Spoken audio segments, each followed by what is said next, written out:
നമസ്കാരം. വടകര ലോക്സഭാ തിരഞ്ഞെടുപ്പിൽ തുടങ്ങിയ കാലുഷ്യം ശമനമില്ലാതെ തുടരുകയാണ്. സ്ത്രീവിരുദ്ധ പരാമർശം നടത്തിയ RMP നേതാവ് KS ഹരിഹരന്റെ വീടിന് നേരെ സ്ഫോടക വസ്തു എറിഞ്ഞതിന് 3 പേർക്കെതിരെ കേസെടുത്തു. പ്രതികൾ CPM പ്രവർത്തകരാണെന്നാണ് FIR-ൽ പറയുന്നത്.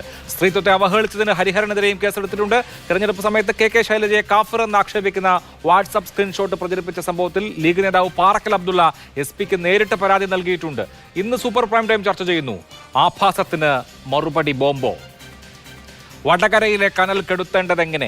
രാഷ്ട്രീയക്കാർ ഉത്തരവാദിത്വം മറക്കുന്നോ? ഫലത്തിന് മുൻപ് സമാധാനം ഉറപ്പാക്കുമോ? ഈ ചർച്ചയിൽ Shri KT Kunhikannan CPM, Shri Nijesh Aravind Congress, doctor Premkumar നിരീക്ഷകൻ, ശ്രീ NP ചെക്കുട്ടി നിരീക്ഷകൻ എന്നിവർ. ശ്രീ KT കുഞ്ഞിക്കണ്ണൻ, വടകരയിൽ ഹരിഹരൻ നടത്തിയിട്ടുള്ള സ്ത്രീവിരുദ്ധ പരാമർശത്തിന് പോലീസ് കേസെടുത്തിട്ടുണ്ട്. സ്വാഭാവികമായും അതിൽ നിയമ നടപടികൾ ഉണ്ടാകേണ്ടതുമാണ്. അപ്പോൾ അതിനിടയിൽ അങ്ങയുടെ വീട്ടിലേക്ക് സ്ഫോടക വസ്തു എറിയുക, വീടിന് മുമ്പിൽ പോയി അസഭ്യം വിളിക്കുക എന്നൊക്കെയുള്ളത് എന്ത് രീതിയാണ്? ഒരു ഗോത്രീയ വൈരത്തിന്റെ സാഹചര്യത്തിലേക്ക് വടകരയിലെ കാര്യങ്ങൾ മാറുകയാണോ?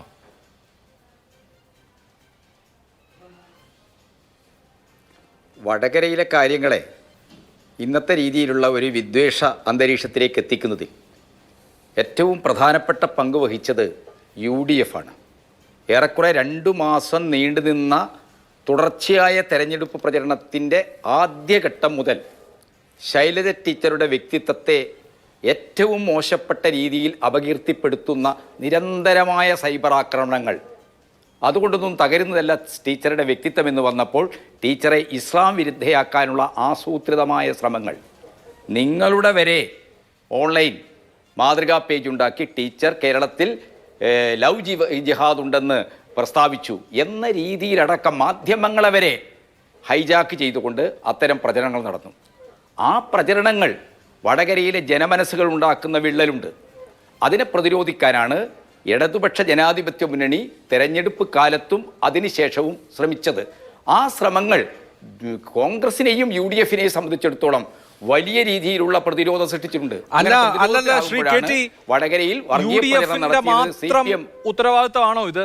ഇപ്പോൾ കാഫിർ ആണ് ശൈലജ ടീച്ചർ, ദീനിയായ ഷാഫി പറമ്പിലിന് വോട്ട് ചെയ്യണം എന്ന് ലീഗിന്റെ വാട്സപ്പ് ഗ്രൂപ്പുകളിൽ പ്രചരണം നടക്കുന്നു എന്നുള്ളത് ഇലക്ഷന് തൊട്ടു മുമ്പ് വ്യാപകമായി പ്രചരിച്ച ഒരു കാര്യമായിരുന്നു, ഒരു സോഷ്യൽ മീഡിയ സ്ക്രീൻഷോട്ടായിരുന്നു. ആരാണ് ശൈലജ ടീച്ചറെ കാഫിർ എന്ന് വിശേഷിപ്പിച്ചത്? അങ്ങനെ ഒരു ചർച്ച മുസ്ലിം ലീഗ് കേന്ദ്രങ്ങൾ നടത്തിയോ? ഇപ്പോൾ ഇന്ന് പാറക്കൽ അബ്ദുള്ള SP-ക്ക് നേരിട്ട് പരാതി കൊടുത്തിരിക്കുകയാണ്. ഇത്രയും ദിവസമായല്ലോ കണ്ടുപിടിക്കണ്ടേ? അങ്ങനെ ഒരു സ്ഥാനാർത്ഥിയെ അവരുടെ മത സ്വത്വത്തിന്റെ അടിസ്ഥാനത്തിൽ ആ നിലയിൽ ചിത്രീകരിക്കുകയും മറുഭാഗത്ത് മതം പറഞ്ഞ് വോട്ട് പിടിക്കുകയും ചെയ്തിട്ടുണ്ടെങ്കിൽ ഇതിനോടകം കണ്ടെത്തണ്ടേ ആരാണ് അവരെ അങ്ങനെ ചെയ്തത് എന്നുള്ളത്? ഇനിയും കണ്ടുപിടിച്ചിട്ടില്ലല്ലോ. കേരളം ഇടതുപക്ഷമല്ലേ ഭരിക്കുന്നത്? അല്ല, അത് പോലീസ് കണ്ടുപിടിക്കട്ടെ. അഭിലാഷ്, ഞാൻ പറയുന്നത് എന്നെ ഒന്ന് പറയാൻ അനുവദിക്കേ. ടീച്ചർ ഇസ്ലാമിക വിരുദ്ധയാണെന്നും പ്രവാചകനെ വരെ നിന്ദിച്ച മഹാമുസ്ലിം വിരുദ്ധയാണ് എന്ന രീതിയിൽ അരുൺകുമാറിന്റെ അഭിമുഖം, അത് കഴിഞ്ഞ് ടീച്ചർ കോഴിക്കോട്ട് കഴിഞ്ഞ വർഷം ഒരു സെമിനാർ നടത്തിയ പ്രസംഗം, ഇതെല്ലാം കട്ട് ചെയ്ത് എഡിറ്റ് ചെയ്ത് തങ്ങൾക്ക് ആവശ്യമായ രീതിയിൽ വ്യാപകമായി 100 കണക്കിന് UDF നേതാക്കന്മാരുടെ ഹാൻഡിലുകളുടെ പ്രചരിപ്പിച്ചു. ഈ പ്രചരണത്തിൻ്റെയൊക്കെ അവസാന ഘട്ടം എത്തുമ്പോഴേക്ക് എന്താണ്, നെടുമ്പ്രമണ്ണ യൂത്ത് ലീഗ് എന്ന് പറയുന്ന ഒരു ഗ്രൂപ്പിൻ്റെ പേജിൽ നിന്നാണ്, അവരുടെ പേജിൽ നിന്നാണ് കാഫറെന്ന്. അത് മറ്റാരെങ്കിലും ഫേക്കായി ഉണ്ടാക്കിയതാണെന്നുള്ള ആരോപണം ലീഗിനുണ്ട്. അത് അന്വേഷിക്കട്ടെ, വസ്തുതകൾ പുറത്തു വരട്ടെ. പക്ഷേ വടകരയിലെ ഈ വർഗീയ വിദ്വേഷ പ്രചരണത്തിനും ടീച്ചറെ പോലെ 68 വയസ്സുള്ള കേരളം സമൂഹം പൊതുവെ ഒരു അമ്മയെപ്പോലെ പരിഗണിക്കുന്ന ഒരു സാമൂഹ്യ പ്രവർത്തകർക്കെതിരായിട്ട് ഏറ്റവും അശ്ലീലകരമായ പ്രചരണം നടത്തി സ്ഥിതിഗതികളെ ഇന്നത്തെ അവസ്ഥയിലേക്ക് എത്തിച്ച UDF-നെ കാണാതെ UDF-ഉം LDF-ഉം ഒക്കെ ഒരേപോലെ പ്രചരണം നടത്തി എന്ന രീതിയിൽ അങ്ങനെ ഒരു സമീകരിച്ച ചർച്ച, ആ രീതിയിലുള്ള ഒരു ഇൻട്രോ അഭിലാഷിനെ പോലെ ഒരാളുടെ ഭാഗത്ത് നിന്ന് ഉണ്ടാകാൻ പാടില്ലെന്നാണ് എനിക്ക് പറയാനുള്ളത്.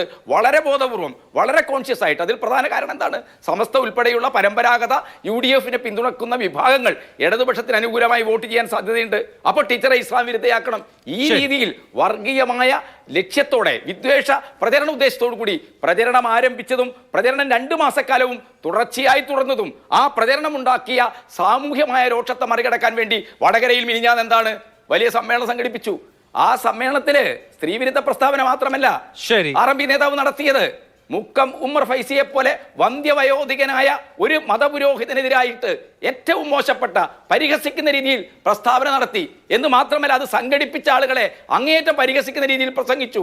ഒരു നിസ്കാരപ്പായ വിരിച്ചു കൊടുക്കുന്നത്, നിസ്കാരം നടത്തുന്നത് അങ്ങനെ പരിഹസിക്കേണ്ട കാര്യമാണോ? ഇത് RMP നേതാവിന്റെ ഒറ്റ പ്രസ്താവനയാണെങ്കിൽ നമുക്കത് മനസ്സിലാക്കാം. അതിനപ്പുറത്ത് അവിടെ പ്രതിപക്ഷ നേതാവുണ്ട്, VD സതീശനുണ്ട്, ഷാഫി പറമ്പിലുണ്ട്, മുസ്ലിം ലീഗിന്റെ ജനറൽ സെക്രട്ടറി ആയിരിക്കുന്ന PMA സലാമുണ്ട്. ഇവരൊക്കെ ഇരിക്കുന്ന ഒരു വേദിയിൽ നിന്നാണ് ഇതുണ്ടായത് എന്നുള്ളത് അത്ര നിസ്സാരമായ കാര്യമല്ല അഭിലാഷേ. അതിനെയൊക്കെ കണക്കിലെടുത്തുകൊണ്ടായിരിക്കണം നമ്മൾ ഈ ചർച്ച നടത്തേണ്ടത്. ശരി, ഓക്കെ. ശ്രീ നിജേഷ് അരവിന്ദ്, ഇപ്പോ ഇലക്ഷൻ കഴിഞ്ഞിട്ട് ദിവസങ്ങളായി മറ്റെല്ലായിടത്തും പൊടിപടങ്ങളൊക്കെ അടങ്ങി രാഷ്ട്രീയ പാർട്ടി പ്രവർത്തകർ അവരുടെ പണിക്ക് പോകുന്നു, സ്ഥാനാർത്ഥികൾ വിശ്രമിക്കുന്നു, അല്ലെങ്കിൽ അവരുടെ പ്രവർത്തനങ്ങളിൽ ഏർപ്പെടുന്നു, മറ്റ് സംസ്ഥാനങ്ങളിൽ പോയ ആളുകളുണ്ട്. ഇങ്ങനെയാണ് ബാക്കി എല്ലായിടത്തും അവസ്ഥ. വടകരയിൽ ഇപ്പോഴും വിശദീകരണ പൊതുയോഗങ്ങൾ, ആ പൊതുയോഗങ്ങളിലെ ആക്രോശങ്ങൾ, ഇതൊക്കെ നടന്നുകൊണ്ടിരിക്കുകയാണ്. ഏറ്റവും ഒടുവിൽ 3 ദിവസം മുമ്പ് UDF സംഘടിപ്പിച്ച വടകരയിലെ പരിപാടിയിലാണ് അങ്ങേയറ്റം ആക്ഷേപകരമായ, നിന്ദ്യമായ, നികൃഷ്ടമായ പരാമർശങ്ങൾ ഒരു RMP നേതാവിൽ നിന്നുണ്ടാവുന്നത്. തുടർന്ന് ഇത്രയും ചർച്ച നമ്മുടെ സമൂഹത്തിൽ ഉണ്ടാവുന്നത്. അപ്പോൾ ഇത് നിർത്താറായി എന്ന് അവിടെ രണ്ടു കൂട്ടർക്കും തോന്നുന്നില്ലേ? ഇപ്പൊ എന്തായാലും കോൺഗ്രസിന്റെ UDF കാര്യം നിജേഷിന് പറയാം. തീർച്ചയായിട്ടും ഒരു തരത്തിലും കേരള രാഷ്ട്രീയത്തിൽ ഇങ്ങനെയൊരു തെരഞ്ഞെടുപ്പിന് ശേഷവും മഴ പെയ്തതിന് ശേഷവും മരം പെയ്യുന്ന ഒരു സാഹചര്യം ഉണ്ടാവാൻ പാടില്ല. പക്ഷേ ആ തെരഞ്ഞെടുപ്പുമായി ബന്ധപ്പെട്ട് സങ്കീർണമായ ചില സാഹചര്യം അവിടെ ഉണ്ടായിരുന്നു. അത് സംഭവിച്ചു എന്നുള്ളതും യാഥാർത്ഥ്യമാണ്. ഇനിയും അത് രാഷ്ട്രീയ കേരളം അത് അവസാനിപ്പിക്കണം ഒരു കാരണവശാലും. കാരണം നമ്മൾക്കറിയാം, നേരത്തെയുള്ള വടകര എന്ന് പറയുന്നുണ്ട് എങ്കിലും വളരെ ക്രൂഷ്യലായ നാദാപുരവും കുറ്റ്യാടിയും ഒക്കെ ഉൾപ്പെടുന്ന, തലശ്ശേരിയും കുത്തുപറമ്പും ഒക്കെ ഉൾപ്പെടുന്ന ഒരു രാഷ്ട്രീയ മണ്ഡലമാണ്. അവിടെ ഒരു കാരണവശാലും ഉണ്ടാവാൻ പാടില്ലാത്ത തരത്തിലുള്ള ചർച്ചകളാണ് ഉണ്ടാവുന്നത്. നിയമപരമായി പോകുന്ന കാര്യങ്ങൾ നിയമപരമായി മുന്നോട്ട് പോകട്ടെ. രാഷ്ട്രീയ നേതൃത്വം ഐക്യ ജനാധിപത്യ മുന്നണി നേരത്തെ പരിപാടി നടത്തുമ്പോൾ തന്നെ നേരത്തെ തീരുമാനിച്ചതാണ്, യാതൊരു വിധത്തിലുള്ള പ്രകോപനവും ഉണ്ടാവാത്ത രീതിയിൽ വേണം പരിപാടി. പ്രകടനം ആവശ്യമില്ല, വേദി പോലും ആവശ്യമില്ല. ഓരോരുത്തരും സംസാരിച്ച് 10-20 മിനിറ്റ് സംസാരിച്ച് അവസാനിപ്പിക്കണം എന്നായിരുന്നു നേരത്തെ ഉണ്ടായിരുന്ന ധാരണ. ആ ധാരണ ഒരു പിഴവ് ഒരു പ്രസംഗകന്റെ ഭാഗത്തുണ്ടായി. അത് UDF നേതൃത്വം ഒന്നടങ്കം അതിനെ തള്ളിപ്പറഞ്ഞു. ഞങ്ങളതിനെ ന്യായീകരിക്കാനില്ല. അതുമായി ബന്ധപ്പെട്ട കാര്യങ്ങൾ മുന്നോട്ട് പോകട്ടെ. അത് ഒരു കാരണവശാലും വളരെ സമൂഹത്തിൽ വലിയ തോതിൽ ചർച്ചയായിട്ടുള്ള ശൈലജ ടീച്ചർക്കെതിരെയുള്ള ഒരു അശ്ലീല പരാമർശം ഹരിഹരന്റെ ഭാഗത്തുനിന്നുണ്ടായി. അതുമാത്രമല്ല, അദ്ദേഹം ഉമർ ഫൈസി മുക്കം എന്ന ഇടതുപക്ഷത്തോട് ചേർന്ന് നിൽക്കുന്ന, അല്ലെങ്കിൽ ഇടതുപക്ഷത്തോട് അനുഭാവം പരസ്യമായി പലപ്പോഴും പ്രകടിപ്പിച്ചിട്ടുള്ള ഒരു സമസ്ത പണ്ഡിതനെ കുറിച്ച് പറഞ്ഞത് എന്താ? അദ്ദേഹത്തിന് നിസ്കരിക്കാൻ മുട്ടിയപ്പോൾ അവിടെ ആ വേദിയിൽ പായ വിട്ടുകൊടുത്തു CPM എന്നാണ്. സാധാരണ നമുക്കറിയാം, മുസ്ലിം മതവിശ്വാസികൾ നിസ്കരിക്കാൻ മുട്ടുമ്പോഴല്ലല്ലോ നിസ്കരിക്കുക. നിസ്കാരത്തിന് സമയമുണ്ട്. ആ സമയമാകുമ്പോൾ, നിസ്കാരത്തിനുള്ള സമയം പാണക്കാട് തങ്ങൾക്കും ഒരു സാധാരണ മുസ്ലിം മതവിശ്വാസിക്കും സമസ്തയുടെ നേതാവിനും ഉമർ ഫൈസിക്കും ഒക്കെ ഒരേ സമയമാണ്. അപ്പോൾ ആ നിസ്കാരത്തിന് സമയമാകുമ്പോൾ ആ വിശ്വാസമുള്ള ആളുകൾ നിസ്കരിക്കും. അല്ലാതെ ആളുകൾ നിസ്കരിക്കാൻ മുട്ടിയിട്ടല്ലല്ലോ നിസ്കരിക്കുക. അപ്പോൾ ഇതുപോലെയുള്ള പരാമർശങ്ങളാണ് സമാധാനം ഉണ്ടാക്കാൻ ഉള്ള വേദിയിൽ ഉണ്ടാവുന്നതെങ്കിൽ പിന്നെ എങ്ങനെയാണ് നാട്ടിൽ സമാധാനം ഉണ്ടാവുക? അല്ല, ആ തരം പരാമർശങ്ങൾ ഞാനത് വീണ്ടും ആളി കത്തിക്കാനോ ഊതി വീർപ്പിക്കാനോ തയ്യാറല്ല. ആ തരത്തിലുള്ള പരാമർശങ്ങളെ ഐക്യ ജനാധിപത്യ മുന്നണി കോൺഗ്രസ് തള്ളിപ്പറയുന്നു. ഇനി അതുമായി ബന്ധപ്പെട്ട് മുന്നോട്ട് പോകാൻ ഏതെങ്കിലും രീതിയിലുള്ള പരാമർശം ആരെങ്കിലും ഭാഗത്തുണ്ടായിട്ടുണ്ട് എങ്കിൽ അത് ആളിക്കത്തിക്കാൻ, ഇതുപോലെയുള്ള ഒരു സാഹചര്യത്തിൽ അതിനെ മുന്നോട്ട് കൊണ്ടുപോകാൻ കോൺഗ്രസ് ആഗ്രഹിക്കുന്നില്ല. അത് ആത്മാർത്ഥമായ നിലപാടാണ്. ഇനി നേരത്തെ കേട്ടി പറഞ്ഞ വിഷയങ്ങൾ, അതിലേതെങ്കിലും വിഷയങ്ങളിൽ തെറ്റുകാരുണ്ട് എങ്കിൽ അതിൻ്റെ ഉറവിടം കണ്ടെത്തണം, കുറ്റവാളികളെ കണ്ടെത്തണം. അതിനുള്ള സംവിധാനം ഇന്ത്യ രാജ്യത്ത് ഉണ്ട്, കേരള സംസ്ഥാനത്തുണ്ട്. അതിനാവശ്യമായ എല്ലാവിധ സാങ്കേതിക വിദഗ്ധരുമുണ്ട്. അത് കോൺഗ്രസ് ആണ് ക്രിയേറ്റ് ചെയ്തതെങ്കിൽ, അല്ലെങ്കിൽ ലീഗാണ് ക്രിയേറ്റ് ചെയ്തതെങ്കിൽ, ലീഗിൻ്റെ ഗ്രൂപ്പിലാണ് വന്നതെങ്കിൽ, കോൺഗ്രസിൻ്റെ ഗ്രൂപ്പിലാണ് വന്നതെങ്കിൽ, ഞങ്ങൾ ആരെങ്കിലുമാണ് അത് പറഞ്ഞതെങ്കിൽ അത് തെളിയിക്കണം, മാതൃകാപരമായി ശിക്ഷിക്കണം. ഇതെല്ലാ തെരഞ്ഞെടുപ്പ് വരുമ്പോഴും, തൃക്കാക്കര തെരഞ്ഞെടുപ്പ് വരുന്ന ഒരാളെ അന്ന് തടങ്കലിലാകുന്നു, വലിയ വാർത്തയാകുന്നു, ഒരു ദിവസം ചർച്ച ചെയ്യുന്നു, പിന്നെ നമ്മൾ അതിനെപ്പറ്റി കേൾക്കുന്നില്ല. ആ സാഹചര്യം ഉണ്ടാവരുത് ഈ തവണ. അങ്ങനെ ആരുടെ ഭാഗത്ത് ഉണ്ടായി കഴിഞ്ഞാലും അത് തെറ്റാണ് എന്ന് നമ്മൾക്ക് പറയണം. അന്വേഷണം നടക്കണം. കേരളത്തിലെ ആഭ്യന്തര സംവിധാനം മുന്നോട്ട് പോകണം. അതിനെ ബോംബ് കൊണ്ടോ അല്ലെങ്കിൽ അക്രമം കൊണ്ടോ കലാപ ആഹ്വാനം കൊണ്ടോ അല്ല നേരിടേണ്ടത്. തെറ്റുപറ്റി ഇപ്പോൾ ഒരാളുടെ വാക്ക്, ഇപ്പം ഞാനിപ്പോൾ സംസാരിക്കുന്ന കാര്യത്തിൽ ഏതെങ്കിലും രീതിയിൽ പിഴവ് വന്നാൽ എനിക്ക് ഒറ്റ വാക്കേ മറുപടിയുള്ളൂ, ഞാൻ ആ തെറ്റ് തിരുത്തുക എന്നുള്ളതാണ്. അത് മനുഷ്യനാണല്ലോ. അഭിലാഷിനും പറ്റാം, എനിക്ക് പറ്റും, പ്രേംകുമാറിനും പറ്റാം, കേട്ടിക്കും പറ്റാം, ചെക്കുട്ടിക്കും പറ്റാം, ആർക്കും പറ്റാം. അത് തെറ്റ് വന്നു, അത് തിരുത്തുന്നു. കാലാകാലം ഇതിനെ കൊണ്ടു നടക്കുന്നത് രാഷ്ട്രീയ കേരളത്തിന് ഭൂഷണമല്ല. അതുകൊണ്ട് ഈ ചർച്ച പോലും അവസാനിപ്പിക്കേണ്ട കാലഘട്ടവും സാഹചര്യവുമാണ് എന്നാണ് വ്യക്തിപരമായ എന്റെ വിലയിരുത്തൽ. നല്ല നിലപാടാണ്, അത് സ്വാഗതാർഹം. ശ്രീ NP ചെക്കുട്ടി, നോക്കൂ, കേരളത്തിലെ മറ്റ് 19 മണ്ഡലങ്ങളിലും നടക്കാതിരുന്ന തരത്തിലുള്ള ചില പ്രചരണങ്ങൾ പ്രചണ്ഡമായി വടകരയിൽ നടന്നു എന്നുള്ളത് വസ്തുതയാണ്. അതിൽ ആരാണ് മുന്നിട്ട് നിന്നത് എന്നുള്ളത് വേറൊരു ഡിബേറ്റാണ്. പക്ഷെ നോക്കൂ, KK ശൈലജ ടീച്ചർ എന്ന മുൻ ആരോഗ്യമന്ത്രി അവിടെ മത്സരത്തിന് വന്നപ്പോൾ അവരെ മതപരമായി അവതരിപ്പിക്കാനുള്ള, അവരെ മതപരമായ നിലയിൽ ഒരു മതവിരുദ്ധയായി ചിത്രീകരിക്കാനുള്ള ശ്രമം വളരെ കാര്യമായി അവിടെ നടന്നിട്ടുണ്ടെന്നുള്ളത് വസ്തുതയാണല്ലോ. അവർ പ്രവാചക നിന്ദ നടത്തി, കെ ശൈലജ പ്രവാചക നിന്ദ നടത്തി എന്ന് പറഞ്ഞ് അവരുടെ പ്രസംഗത്തിലെ ഒരു വാചകം മാത്രം അടർത്തിയെടുത്ത് വാട്സപ്പ് ഗ്രൂപ്പുകളിൽ വലിയൊരു പ്രചരണം നടന്നു. ഒരു മുസ്ലിം പണ്ഡിതൻ തന്നെ അക്കാര്യത്തിൽ അദ്ദേഹം അഭിപ്രായം പറയുകയും പിന്നീട് അയ്യോ തെറ്റിപ്പോയതാണെന്ന് തിരുത്തുകയും ചെയ്തതെന്ന് നമ്മൾ കണ്ടു. മുസ്ലിങ്ങളെല്ലാം ഭീകരവാദികളാണെന്ന് ടീച്ചർ പറഞ്ഞു എന്ന് ഇതേപോലെ ഒരു വാചകം മാത്രം കട്ട് ചെയ്തെടുത്ത് പ്രചരിപ്പിച്ചു. ലവ് ജിഹാദ് ഉണ്ട് എന്ന് ശൈലജ ടീച്ചർ പറഞ്ഞതായി മാതൃഭൂമി ഓൺലൈനിന്റെ പേജ് വ്യാജമായി ഉണ്ടാക്കി അതുവഴി പ്രചരണം നടത്തി. ഇങ്ങനെ ഇലക്ഷന്റെ ഒരു ഘട്ടം മുതൽ അങ്ങോട്ട് മുസ്ലിം വിരുദ്ധയാണ്, മതവിരുദ്ധയാണ്, ഇവർക്ക് വോട്ട് ചെയ്യരുത് എന്ന് പ്രചരിപ്പിക്കുന്ന ഒരു അവസ്ഥ ശൈലജ ടീച്ചറെ കുറിച്ചുണ്ടായി. ഏറ്റവും ഒടുവിൽ കാഫിർ എന്ന പരാമർശം ഉണ്ടായി. അതിൽ പക്ഷേ ലീഗിന് പരാതിയുണ്ട്, അതിൽ പരാതി കൊടുത്തിട്ടുണ്ട്. അതിനപ്പുറത്ത് ഇങ്ങനെ ഈ തരത്തിൽ അങ്ങേയറ്റം സങ്കുചിതമായ നിലയിലുള്ള ഒരു ഇലക്ഷൻ ക്യാമ്പയിനിങ് എന്നുള്ളത് വടകര തിരുത്തേണ്ട കാര്യമാണ്. അത് ഇനി ഇത്രയും ദിവസം കഴിഞ്ഞിട്ടും അത് വേറെ തരത്തിൽ ആവർത്തിക്കുന്നത് മോശമല്ലേ? അല്ല, ഒന്നാമത്തെ കാര്യം ഈ ക്യാമ്പയിൻ യഥാർത്ഥത്തിൽ നമ്മൾ വടകരയിൽ ആരാണ് നടത്തിയത്, ഇതിന് പിന്നിൽ പ്രവർത്തിച്ച ശക്തികൾ ആരാണ്, ഇത് യഥാർത്ഥത്തിൽ ഏതെങ്കിലും രാഷ്ട്രീയ കക്ഷികൾ നടത്തിയതാണോ തുടങ്ങിയ കാര്യങ്ങൾ ഗൗരവമായിട്ട് പരിശോധിക്കപ്പെടേണ്ടത് തന്നെയാണ്. ഞാനൊരു 10-40 വർഷമായിട്ട് വടകരയിലെ രാഷ്ട്രീയം നിരീക്ഷിക്കുന്ന ആളാണ്. 1083 മുതൽ ഞാൻ അവിടെയുള്ള തെരഞ്ഞെടുപ്പ് റിപ്പോർട്ട് ചെയ്തിട്ടുള്ള ആളാണ്. വടകരയിലെ ആളുകളാരും ഈ തരത്തിലുള്ള ഒരു വർഗീയ സ്വഭാവമുള്ള ആളുകളായിട്ടോ രാഷ്ട്രീയപരമല്ലാത്ത നിലപാടുകൾ അമിതമായിട്ട് എടുക്കുന്ന ആളുകളായിട്ട് എനിക്ക് തോന്നിയിട്ടില്ല. അപ്പോൾ ഈ തെരഞ്ഞെടുപ്പിൽ സംഭവിച്ചിരിക്കുന്നത് എന്താണ്? ഈ തെരഞ്ഞെടുപ്പിൽ വളരെ സംഘടിതമായിട്ട് വളരെ പ്ലാനിങ്ങോടുകൂടി ചില ആളുകൾ ഇത്തരം ശ്രമങ്ങൾ നടത്തിയിട്ടുണ്ട്. ഇതിനെ വർഗീയവൽക്കരിക്കാൻ ശ്രമം നടത്തിയിട്ട് കാര്യം തർക്കമൊന്നുമില്ല. പക്ഷെ അതാരാണ് നടത്തിയതെന്ന് കണ്ടെത്താൻ ബാധ്യതപ്പെട്ട ആളുകൾ ഈ നാട്ടിലുള്ള പോലീസും സൈബർ വിഭാഗങ്ങളുമാണ്. സർക്കാരിൻ്റെ കീഴിലാണ് അവരൊക്കെ പ്രവർത്തിക്കുന്നത്. അത്തരത്തിലുള്ള പരാതി നേരത്തെ തന്നെ കൊടുത്തിട്ടുണ്ടെന്നാണ് ഞാൻ മനസ്സിലാക്കുന്നത്. ഇതിൽ ഈ അവസാനം വന്ന ഈ കാഫിർ വിഷയത്തിൽ മുസ്ലിം ലീഗിൻ്റെ ഒരാൾ തന്നെ അദ്ദേഹത്തിൻ്റെ ഫോണിലാണ് ഈ വിഷയം വന്നതെന്നൊക്കെ പറഞ്ഞിട്ട് അദ്ദേഹം തന്നെ ഫോൺ അവിടെ കൊണ്ടുപോയിട്ട് പിന്നെ പോലീസിനെ ഏൽപ്പിച്ചിട്ടുണ്ട്. അവരിത് പരിശോധിച്ചിട്ട് അദ്ദേഹം അല്ല എന്നാണ് കണ്ടെത്തിയെന്ന് ഞാൻ മനസ്സിലാക്കുന്നത്. ഈ തരം കാര്യങ്ങളിലൊക്കെ തന്നെ വളരെ കൃത്യമായി ഉത്തരവാദപ്പെട്ട രാഷ്ട്രീയ കക്ഷികളെല്ലാം തന്നെ വളരെ കൃത്യമായ നിലപാടെടുത്തിട്ടുണ്ട്.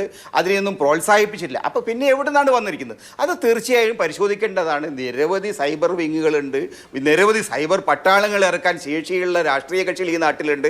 ഇത്തരത്തിലുള്ള വളരെ നിഗൂഢമായിട്ടുള്ള പ്രവർത്തനങ്ങൾ നടത്തുന്ന ധാരാളം ആളുകളുണ്ട്. അതൊക്കെ പരിശോധിക്കണം. പക്ഷെ അത് പരിശോധിക്കാൻ ബാധ്യസ്ഥമായ പോലീസ് എന്തുകൊണ്ട് നിർജ്ജീവമായിട്ട് പ്രവർത്തിച്ചിരിക്കുന്നു, പോലീസ് എന്തുകൊണ്ട് വളരെ നിർജ്ജീവമായി ഇപ്പോൾ പോലും കാണുന്നു എന്നുള്ളത് നമ്മൾ ആലോചിക്കേണ്ട ഒരു വിഷയമാണ്. ഇത് ആളുകളെ വിഡ്ഢിവേഷം കെട്ടിക്കുന്നതിൽ കാര്യമില്ല. വർഗീയ പ്രചാരണം നടത്തി ആ വർഗീയ പ്രചാരണം മുഴുവനും പിന്നെ UDFന്റെ തലയിലോ അല്ലെങ്കിൽ ടീച്ചർക്കെതിരായിട്ട് നിൽക്കുന്ന ആളുകളുടെ തലയിലോ ചേർത്തുന്നത് ശരിയല്ല.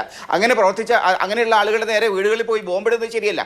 യഥാർത്ഥത്തിൽ അനാവശ്യമായിട്ട് ഈ അന്തരീക്ഷം ഇങ്ങനെ പോകുന്നതിന് കാരണം കേരളത്തിലെ ആഭ്യന്തര വകുപ്പ് ഈ വിഷയത്തിൽ എടുക്കുന്ന ഒരു തരത്തിൽ അലംഭാവമാണ്. എന്തുകൊണ്ട് ഈ അലംഭാവം എന്നുള്ളത് ഗൗരവത്തോടുകൂടി പരിശോധിക്കണം എന്നാണ് എനിക്ക് പറയുന്നത്. ശരി, അവിടെ ഡോക്ടർ പ്രേംകുമാർ, ഇലക്ഷന്റെ തൊട്ട് തലേ ദിവസങ്ങളിലാണ് കാഫിർ പരാമർശമുള്ള സ്ക്രീൻഷോട്ടുകൾ വളരെ വ്യാപകമായി പ്രചരിച്ചത്. അതായത് ടീച്ചർ ഒരു കാഫിറാണ്, അതുകൊണ്ട് ടീച്ചർക്ക് വോട്ട് ചെയ്യരുത്, നിങ്ങൾ ദീനീബോധമുള്ള ചെറുപ്പക്കാരനായ ഷാഫിക്ക് വോട്ട് ചെയ്യൂ, ഇങ്ങനെ പറഞ്ഞ ഒരു സ്ക്രീൻഷോട്ട് പ്രചരിച്ചത് അത് വളരെ വിസ്ഫോടന സ്വഭാവമുള്ള ഒരു കാര്യമാണല്ലോ. അങ്ങനെ ടീച്ചർക്കെതിരെ നടന്നിട്ടുണ്ടെങ്കിൽ അത് അതിഗുരുതരമായ കുറ്റകൃത്യമാണല്ലോ. ഇതിൽ ആരോപിതനായ മുസ്ലിം ലീഗ് പ്രവർത്തകൻ തന്നെ അങ്ങോട്ട് പോലീസിൽ പോയി, സാർ ഞാനാണെങ്കിൽ പിടിക്കൂ, ഭരതൻ എസ് എന്നെ അറസ്റ്റ് ചെയ്യൂ എന്നുള്ള മട്ടിൽ പോയി നിന്നു. എന്നിട്ടും ഇതിൽ ഒരു കണ്ടെത്തലും നടത്താൻ കഴിഞ്ഞിട്ടില്ല. ആരാണ് ഇത് ഉണ്ടാക്കിയത് എന്ന് ഇതുവരെയും പോലീസിന് കണ്ടെത്താൻ കഴിഞ്ഞിട്ടില്ല. UDF ആരോപിക്കുന്നത് ഇത് UDF സ്ഥാനാർത്ഥിയെ അപകീർത്തിപ്പെടുത്താൻ വേണ്ടി വ്യാജമായി LDF കേന്ദ്രങ്ങളിൽ നിന്ന് സൃഷ്ടിച്ചിറക്കിയതാണ് എന്നുള്ളതാണ്. മറുവശത്ത് ഒരു കൺസോൾട്ടേഷൻ ഉണ്ടാക്കാൻ വേണ്ടി. അപ്പോൾ ആ തരത്തിൽ തിരഞ്ഞെടുപ്പിൽ ഇത്രയും നീചവും നികൃഷ്ടവുമായ അടവുകൾ പയറ്റിയിട്ടുണ്ടെങ്കിൽ അതിന്റെ എല്ലാ കുറ്റവും UDF സ്ഥാനാർത്ഥിയുടെയോ അല്ലെങ്കിൽ അവരുടെ വിഭാഗത്തിന്റെയോ തലയിൽ കെട്ടിവെക്കുന്നതിന് പകരം അന്വേഷണം നടത്തി യഥാർത്ഥ കുറ്റവാളികളെ പിടിക്കുകയല്ലേ വേണ്ടത്? തീർച്ചയായിട്ടും അന്വേഷണം നടത്തിയിട്ട് യഥാർത്ഥ കുറ്റവാളികളെ പിടിക്കുകയാണ് വേണ്ടത്. പക്ഷേ ഇതിൻ്റെ അകത്ത് വേറൊരു രസകരമായ ഒരു കാര്യം എന്താണെന്ന് വെച്ചാൽ, 2 തരത്തിലുള്ള സ്പെസിമെൻസ് ഉണ്ട് ഈ ക്യാമ്പയിനുമായിട്ട് ബന്ധപ്പെട്ട്. നടക്കാൻ പാടില്ലാത്ത, ഒരു കാരണവശാലും നടക്കാൻ പാടില്ലാത്ത നിയമവിരുദ്ധമായിട്ടുള്ള പ്രവർത്തനങ്ങൾ.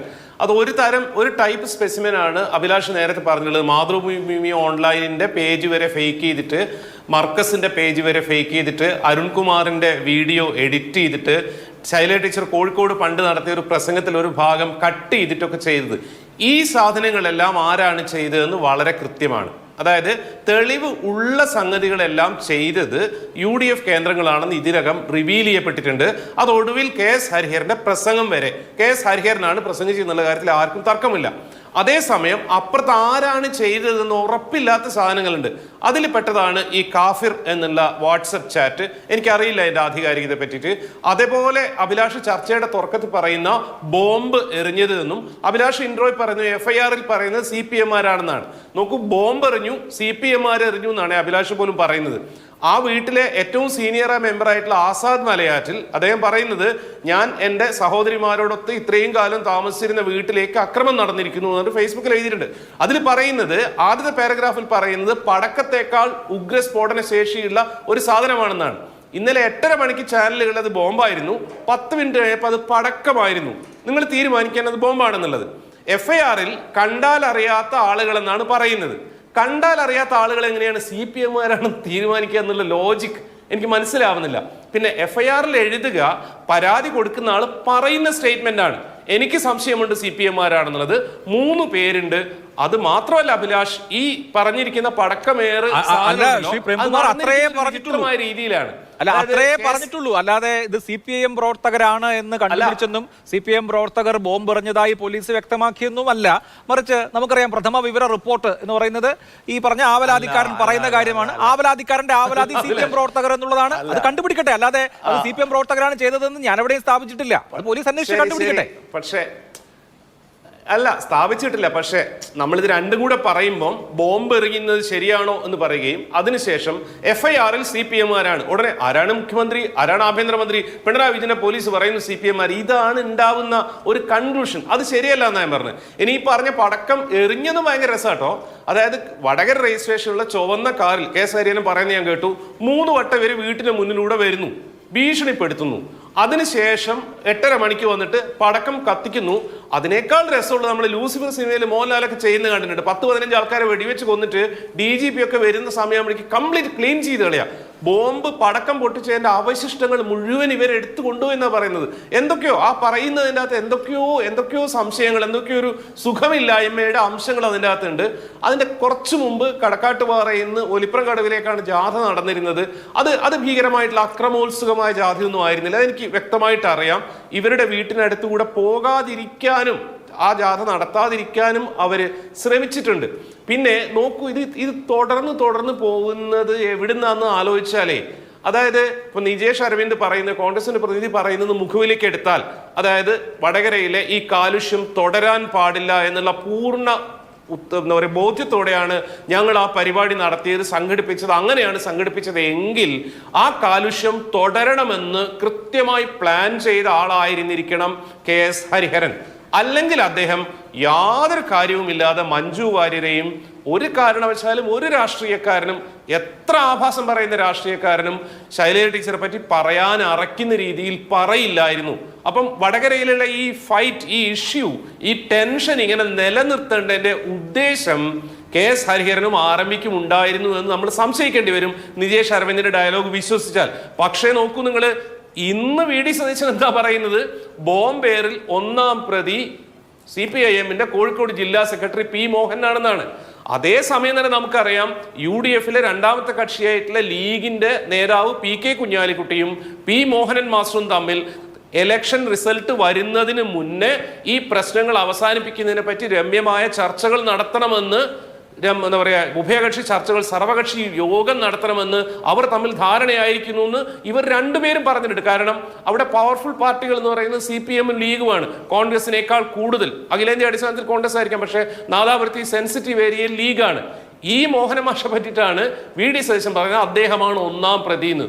നോക്കൂ, അതായത് ഒരു സമാധാന പൊതുയോഗം നടത്തുക, അവിടെ വെച്ചിട്ട് ഏറ്റവും അഗ്രസീവായിട്ടുള്ള, ഏറ്റവും വൃത്തികെട്ട രീതിയിൽ, ഏറ്റവും പ്രൊവോക്കിംഗ് ആയ രീതിയിൽ പ്രസംഗിക്കുക, അതിനുശേഷം അതിനെപ്പറ്റി പറയാവുന്നതിൽ ഏറ്റവും കെയർലെസ് ആയ രീതിയിൽ അപ്പോളജി പറയുക, അതിനുശേഷം CPM-ന്റെ ജില്ലാ സെക്രട്ടറിയാണ് 1-ാം പ്രതി എന്ന് പറയുക, ഇല്ലാത്തൊരു ബോംബിന്റെ കഥയുണ്ടാക്കുക. അപ്പം ഇത് തുടരണമെന്ന് ആഗ്രഹിക്കുന്നത് ആരാണെന്നുള്ളതിൽ അത്ര ഇമ്പാർഷ്യലായിട്ട് നമുക്ക് പറയാൻ പറ്റില്ല. ഒഫീഷ്യലായിട്ടുള്ള UDF-ന്റെ ഉള്ളിൽ നുഴഞ്ഞു കയറിയിട്ടുള്ള ആരോ ആണ് ഇതിന്റെ പിന്നിലെന്ന് സംശയിക്കാൻ പറ്റുന്ന രീതിയിലുള്ള സാഹചര്യങ്ങൾ നമ്മുടെ നമ്മുടെ മുന്നിലുണ്ട്. പക്ഷേ ഇത് അവസാനിപ്പിക്കേണ്ടതാണ്. ആ അവസ്ഥയിലേക്കാണ് പോകുന്നതെന്ന് ഞാൻ വിചാരിക്കുന്നു. CPM-ന്റെയും ലീഗിന്റെയും നേതൃത്വത്തിൽ നടക്കുന്ന ചർച്ചകൾ അതിലേക്ക് പോകുന്നു വിചാരിക്കുന്നു. ശരി, അതിൽ ശ്രീ നിജേഷ് അരവിന്ദ്, ഒന്ന് സർവകക്ഷി യോഗം എന്നുള്ളത് ഒരു പോസിറ്റീവായിട്ടുള്ള സ്റ്റെപ്പാണ്. സർവകക്ഷി യോഗം സംബന്ധിച്ച സന്നദ്ധത ഇന്ന് പാർട്ടികൾ അറിയിച്ചിട്ടുമുണ്ട്. അങ്ങനെയാണെങ്കിൽ രമ്യമായി ഇലക്ഷന്റെ റിസൾട്ട് വരുന്നതിന് മുൻപ് അവിടെ കാര്യങ്ങൾ പരിഹരിക്കാൻ കഴിഞ്ഞാൽ അത് വളരെ ഗുണപരമായിരിക്കും. കാരണം ട്രബിൾഡ് ആയിട്ടുള്ള ഒരു പാസ്റ്റ്, ഒരു ഭൂതകാലം ഈ നാദാപുരം മേഖലയെ സംബന്ധിച്ചുണ്ട്. അതെല്ലാവർക്കും അറിയാവുന്നതാണ്. പുറത്തു നിന്നുള്ള രാഷ്ട്രീയക്കാർക്ക് ഒരുപക്ഷെ അതിൻ്റെ ഇൻറ്റൻസിറ്റിയും അതിൻ്റെ റൂട്ടും അറിയുമോ എന്ന് എനിക്കറിയില്ല. പക്ഷേ കുറച്ച് കുഴപ്പം നിറഞ്ഞ ഭൂതകാലം ആ മേഖലയ്ക്കുള്ളത് കൊണ്ട് തന്നെ അവിടെ ഒരു തീപ്പൊരി വീഴാതിരിക്കുക എന്ന് പറയുന്നത് നമ്മുടെ നാടിൻ്റെ ആവശ്യമാണ്. ഇലക്ഷൻ കഴിഞ്ഞു, ഇനി ആരെങ്കിലും ഒരാൾ ജയിക്കുകയും ചെയ്യും. അപ്പോൾ ആ തീപ്പൊരി അവിടെ വീണത് കെടുത്തുക എന്ന ദൗത്യത്തിലേക്ക് രാഷ്ട്രീയ പാർട്ടികൾ കടക്കണം. അക്കാര്യത്തിൽ കോൺഗ്രസിന് ഒരു ഗൗരവപൂർണമായ സമീപനമുണ്ടോ? തീർച്ചയായിട്ടും. ഞങ്ങൾ ഇന്ന് ജില്ലാ കോൺഗ്രസ് കമ്മിറ്റി യോഗം ചേർന്നു. ആ യോഗത്തിൽ തന്നെ പറഞ്ഞത് ഒരു കാരണവശാലും ഒരു ടെൻഷനുള്ള സിറ്റുവേഷൻ അല്ലെങ്കിൽ ഒരു തെരഞ്ഞെടുപ്പിൻ്റെ പേരിൽ പ്രത്യേകിച്ചും ഇന്ത്യയിലുടനീളം BJP-ക്കെതിരെ ഒരു വലിയ സഖ്യം ഉയർത്തിക്കൊണ്ടുവരുന്ന സമയത്ത് ഒരുമിച്ച് ചേർന്ന് CPM ഉൾപ്പെടെയുള്ള സ്ഥാനാർത്ഥികളെ വിജയിപ്പിക്കാൻ വേണ്ടി പോകുന്ന സമയത്ത് കേരളത്തിലെ ഒരു മണ്ഡലത്തിലെ രാഷ്ട്രീയം മാത്രം ചർച്ച ചെയ്യപ്പെടുന്ന ഒരു സാഹചര്യം ഉണ്ടാവരുത്. കാരണം ഇത് പൊളിറ്റിക്സ് ഒക്കെ, ഇത് കേന്ദ്രത്തിലേക്കുള്ള തെരഞ്ഞെടുപ്പല്ലേ, പാർലമെന്റിലേക്കുള്ള തെരഞ്ഞെടുപ്പല്ലേ. ആ തെരഞ്ഞെടുപ്പിൽ കേരളത്തിലെ ഏപ്രിൽ 26 കഴിഞ്ഞാൽ പിന്നെ നമ്മൾ ഫോക്കസ് ചെയ്യേണ്ടത് സെൻട്രൽ ഇലക്ഷനാണ്. ഷാഫി ഉൾപ്പെടെയുള്ള ആളുകൾ അത് ദേശീയ തെരഞ്ഞെടുപ്പിൻ്റെ തിരക്കുകളാണ്. അതിനിടയിൽ നിന്നാണ് അദ്ദേഹം ആ പരിപാടിക്ക് വന്നത്. അതുകൊണ്ട് ഞങ്ങൾ ഇപ്പോഴും ലക്ഷ്യം വെക്കുന്ന 3ാം ഘട്ടം കഴിഞ്ഞ് 4ാം ഘട്ടത്തിലെത്തി 5, 6, 7 എത്തുമ്പോൾ ഇന്ത്യ മുന്നണി തിരിച്ചു വരണം എന്നുള്ള ഒരു പൊളിറ്റിക്സിലേക്കാണ് പോകുന്നത്. അതിനിടയ്ക്ക് ഉണ്ടായിപ്പോയ സംഭവങ്ങളെ പറ്റി വീണ്ടും ചികഞ്ഞ് അത് ബോംബാണോ, പടക്കമാണോ, അത് എറിയുമോ, കല്ലാണോ എന്നൊക്കെ ചർച്ച ചെയ്യുന്നതിന് ഞങ്ങൾക്ക് അതിന് പ്രസക്തിയില്ല. ബോംബ് ഉണ്ടാക്കിയ ആളുകൾ, ബോംബേറിൽ കൊല്ലപ്പെട്ട ആളുകൾ, അത് അതിൻ്റെ വഴിക്ക് പോവട്ടെ. ഞങ്ങളതിൻ്റെ ശരിയോ അത് പോലീസ് അന്വേഷിക്കട്ടെ, അത് FIR എടുത്തേ. പോലീസ് അന്വേഷിച്ചുകൊണ്ട് കേരളത്തിലെ മലപ്പുറം ജില്ലയിൽ വെച്ച് ഒരാളുടെ വീടിനകത്തേക്ക് ബോംബ് എറിഞ്ഞു എന്ന് KS ഹരിഹരൻ പറയുന്നു. അത് ശരിയാണോ തെറ്റാണോ പറയട്ടെ. നമുക്കറിയാലോ AKG സെന്ററിലേക്ക് ബോംബ് ഇട്ടതിൻ്റെ ബോംബ് എറിഞ്ഞു എന്നതിൽ കുറേ കാലം അന്വേഷണം നടത്തി. കുറേ കാലത്തിന് ശേഷം യൂത്ത് കോൺഗ്രസ് പ്രവർത്തകനെ പിടിച്ചു. പിന്നീട് അതിനെപ്പറ്റി നമ്മൾ കേട്ടിട്ടില്ല. അതുകൊണ്ട് കേരള പോലീസ് അത് അന്വേഷിക്കട്ടെ. അതിനപ്പുറത്തേക്ക് ആ കാര്യത്തിൽ പോകാനില്ല. എന്തായാലും വടകരയിൽ ഈ എരുതിയിലേക്ക് എണ്ണയൊഴിക്കുന്ന യാതൊരു സംവിധാനവും ഇന്ത്യൻ നാഷണൽ കോൺഗ്രസിന്റെ ഭാഗത്തോ ഐക്യ ജനാധിപത്യ മുന്നണിയുടെ ഭാഗത്തില്ല. അതുകൊണ്ടാണ് ഞാൻ പല കാര്യങ്ങൾക്കും മറുപടി പോലും പറയാതെ പോകുന്നത്. പ്രിയപ്പെട്ട പ്രേംകുമാർ പറഞ്ഞതിന് എനിക്ക് രാഷ്ട്രീയപരമായി മറുപടി പറയാനുണ്ട്. പക്ഷേ ഞാനത് മറുപടി പറയാൻ ഞാൻ ആഗ്രഹിക്കുന്നില്ല. കാരണം ഒരു കലുഷിതമായ അന്തരീക്ഷം ആവശ്യമില്ല. ഒരുമിച്ച് ചേരേണ്ട ആളുകൾ, നാളെ ആര് ജയിച്ചാലും, കേരളത്തിലെ UDF ജയിച്ചാലും LDF ജയിച്ചാലും പിന്തുണയ്ക്കാൻ പോകുന്നത് രാഹുൽ ഗാന്ധിയാണ്, ഇന്ത്യൻ നാഷണൽ കോൺഗ്രസിനെയാണ്, ഇന്ത്യ മുന്നണിയാണ്. ആ സാഹചര്യത്തിൽ പരസ്പരം അടിക്കുക എന്ന് പറഞ്ഞാൽ, പരസ്പരം ശാരീരികമായി അടിക്കുക എന്ന് പറഞ്ഞാൽ, പരസ്പരം ബോംബെറിയുക എന്ന് പറഞ്ഞാൽ, പരസ്പരം ഇല്ലാതാക്കുക എന്ന് പറഞ്ഞാൽ അത് തെറ്റാണ്. പൊതു രാഷ്ട്രീയത്തിൽ കൊടുക്കുന്ന മെസ്സേജ് തെറ്റാണ് എന്ന ഉത്തമ ബോധ്യം ഞങ്ങളുടെ ഭാഗത്തുണ്ട്. അതുകൊണ്ട് തന്നെയാണ് തള്ളിപ്പറയേണ്ടതിനെ തള്ളിപ്പറഞ്ഞത്, ഒഴിവാക്കേണ്ടതിനെ ഒഴിവാക്കിയത്, മാറ്റി നിർത്തേണ്ടതിനെ മാറ്റി നിർത്തിയിട്ടുള്ളത്. അപ്പോൾ അതിനിടയ്ക്ക് ആരെങ്കിലും ഒഴിഞ്ഞു കയറി എന്ന് ഗവേഷണം നടത്താൻ ഞങ്ങൾ എന്തായാലും തയ്യാറല്ല. സംഭവിച്ചു പോയതിൽ ഖേദമുണ്ട്. ശരി, ശ്രീ KT കുഞ്ഞുകണ്ണൻ, സംഭവിച്ചു പോയതിൽ ഖേദമുണ്ട് എന്നുള്ളതാണ് UDF-ന്റെ ഔദ്യോഗികമായ നിലപാട്. KS ഹരിഹരൻ തന്നെയും ഖേദം പറഞ്ഞതാണ്. KS ഹരിഹരൻ നടത്തിയത് ഒരിക്കലും നടത്താൻ പാടില്ലാത്ത ആഭാസകരമായ ഒരു പരാമർശമായിരുന്നു. അതിൽ ഖേദം പ്രകടിപ്പിച്ചു, UDF-ഉം ഖേദം പ്രകടിപ്പിച്ചു. എന്നിടത്ത് ആ വിഷയം തീരണ്ടേ? മോഹനൻ മാസ്റ്ററാണ് പറഞ്ഞത്, ജില്ലാ സെക്രട്ടറിയാണ് പറഞ്ഞത്, മാപ്പ് കൊണ്ടൊന്നും തീരില്ല എന്ന്. മാപ്പ് കൊണ്ട് തീർന്നില്ലെങ്കിൽ കേസാകാം. അതിനപ്പുറത്തേക്ക് ഈ വിഷയം കൊണ്ടുപോയാൽ അതിന്റെ ദോഷം ആ നാടിനാണ്. ഇതിങ്ങനെ കത്തി നിൽക്കും.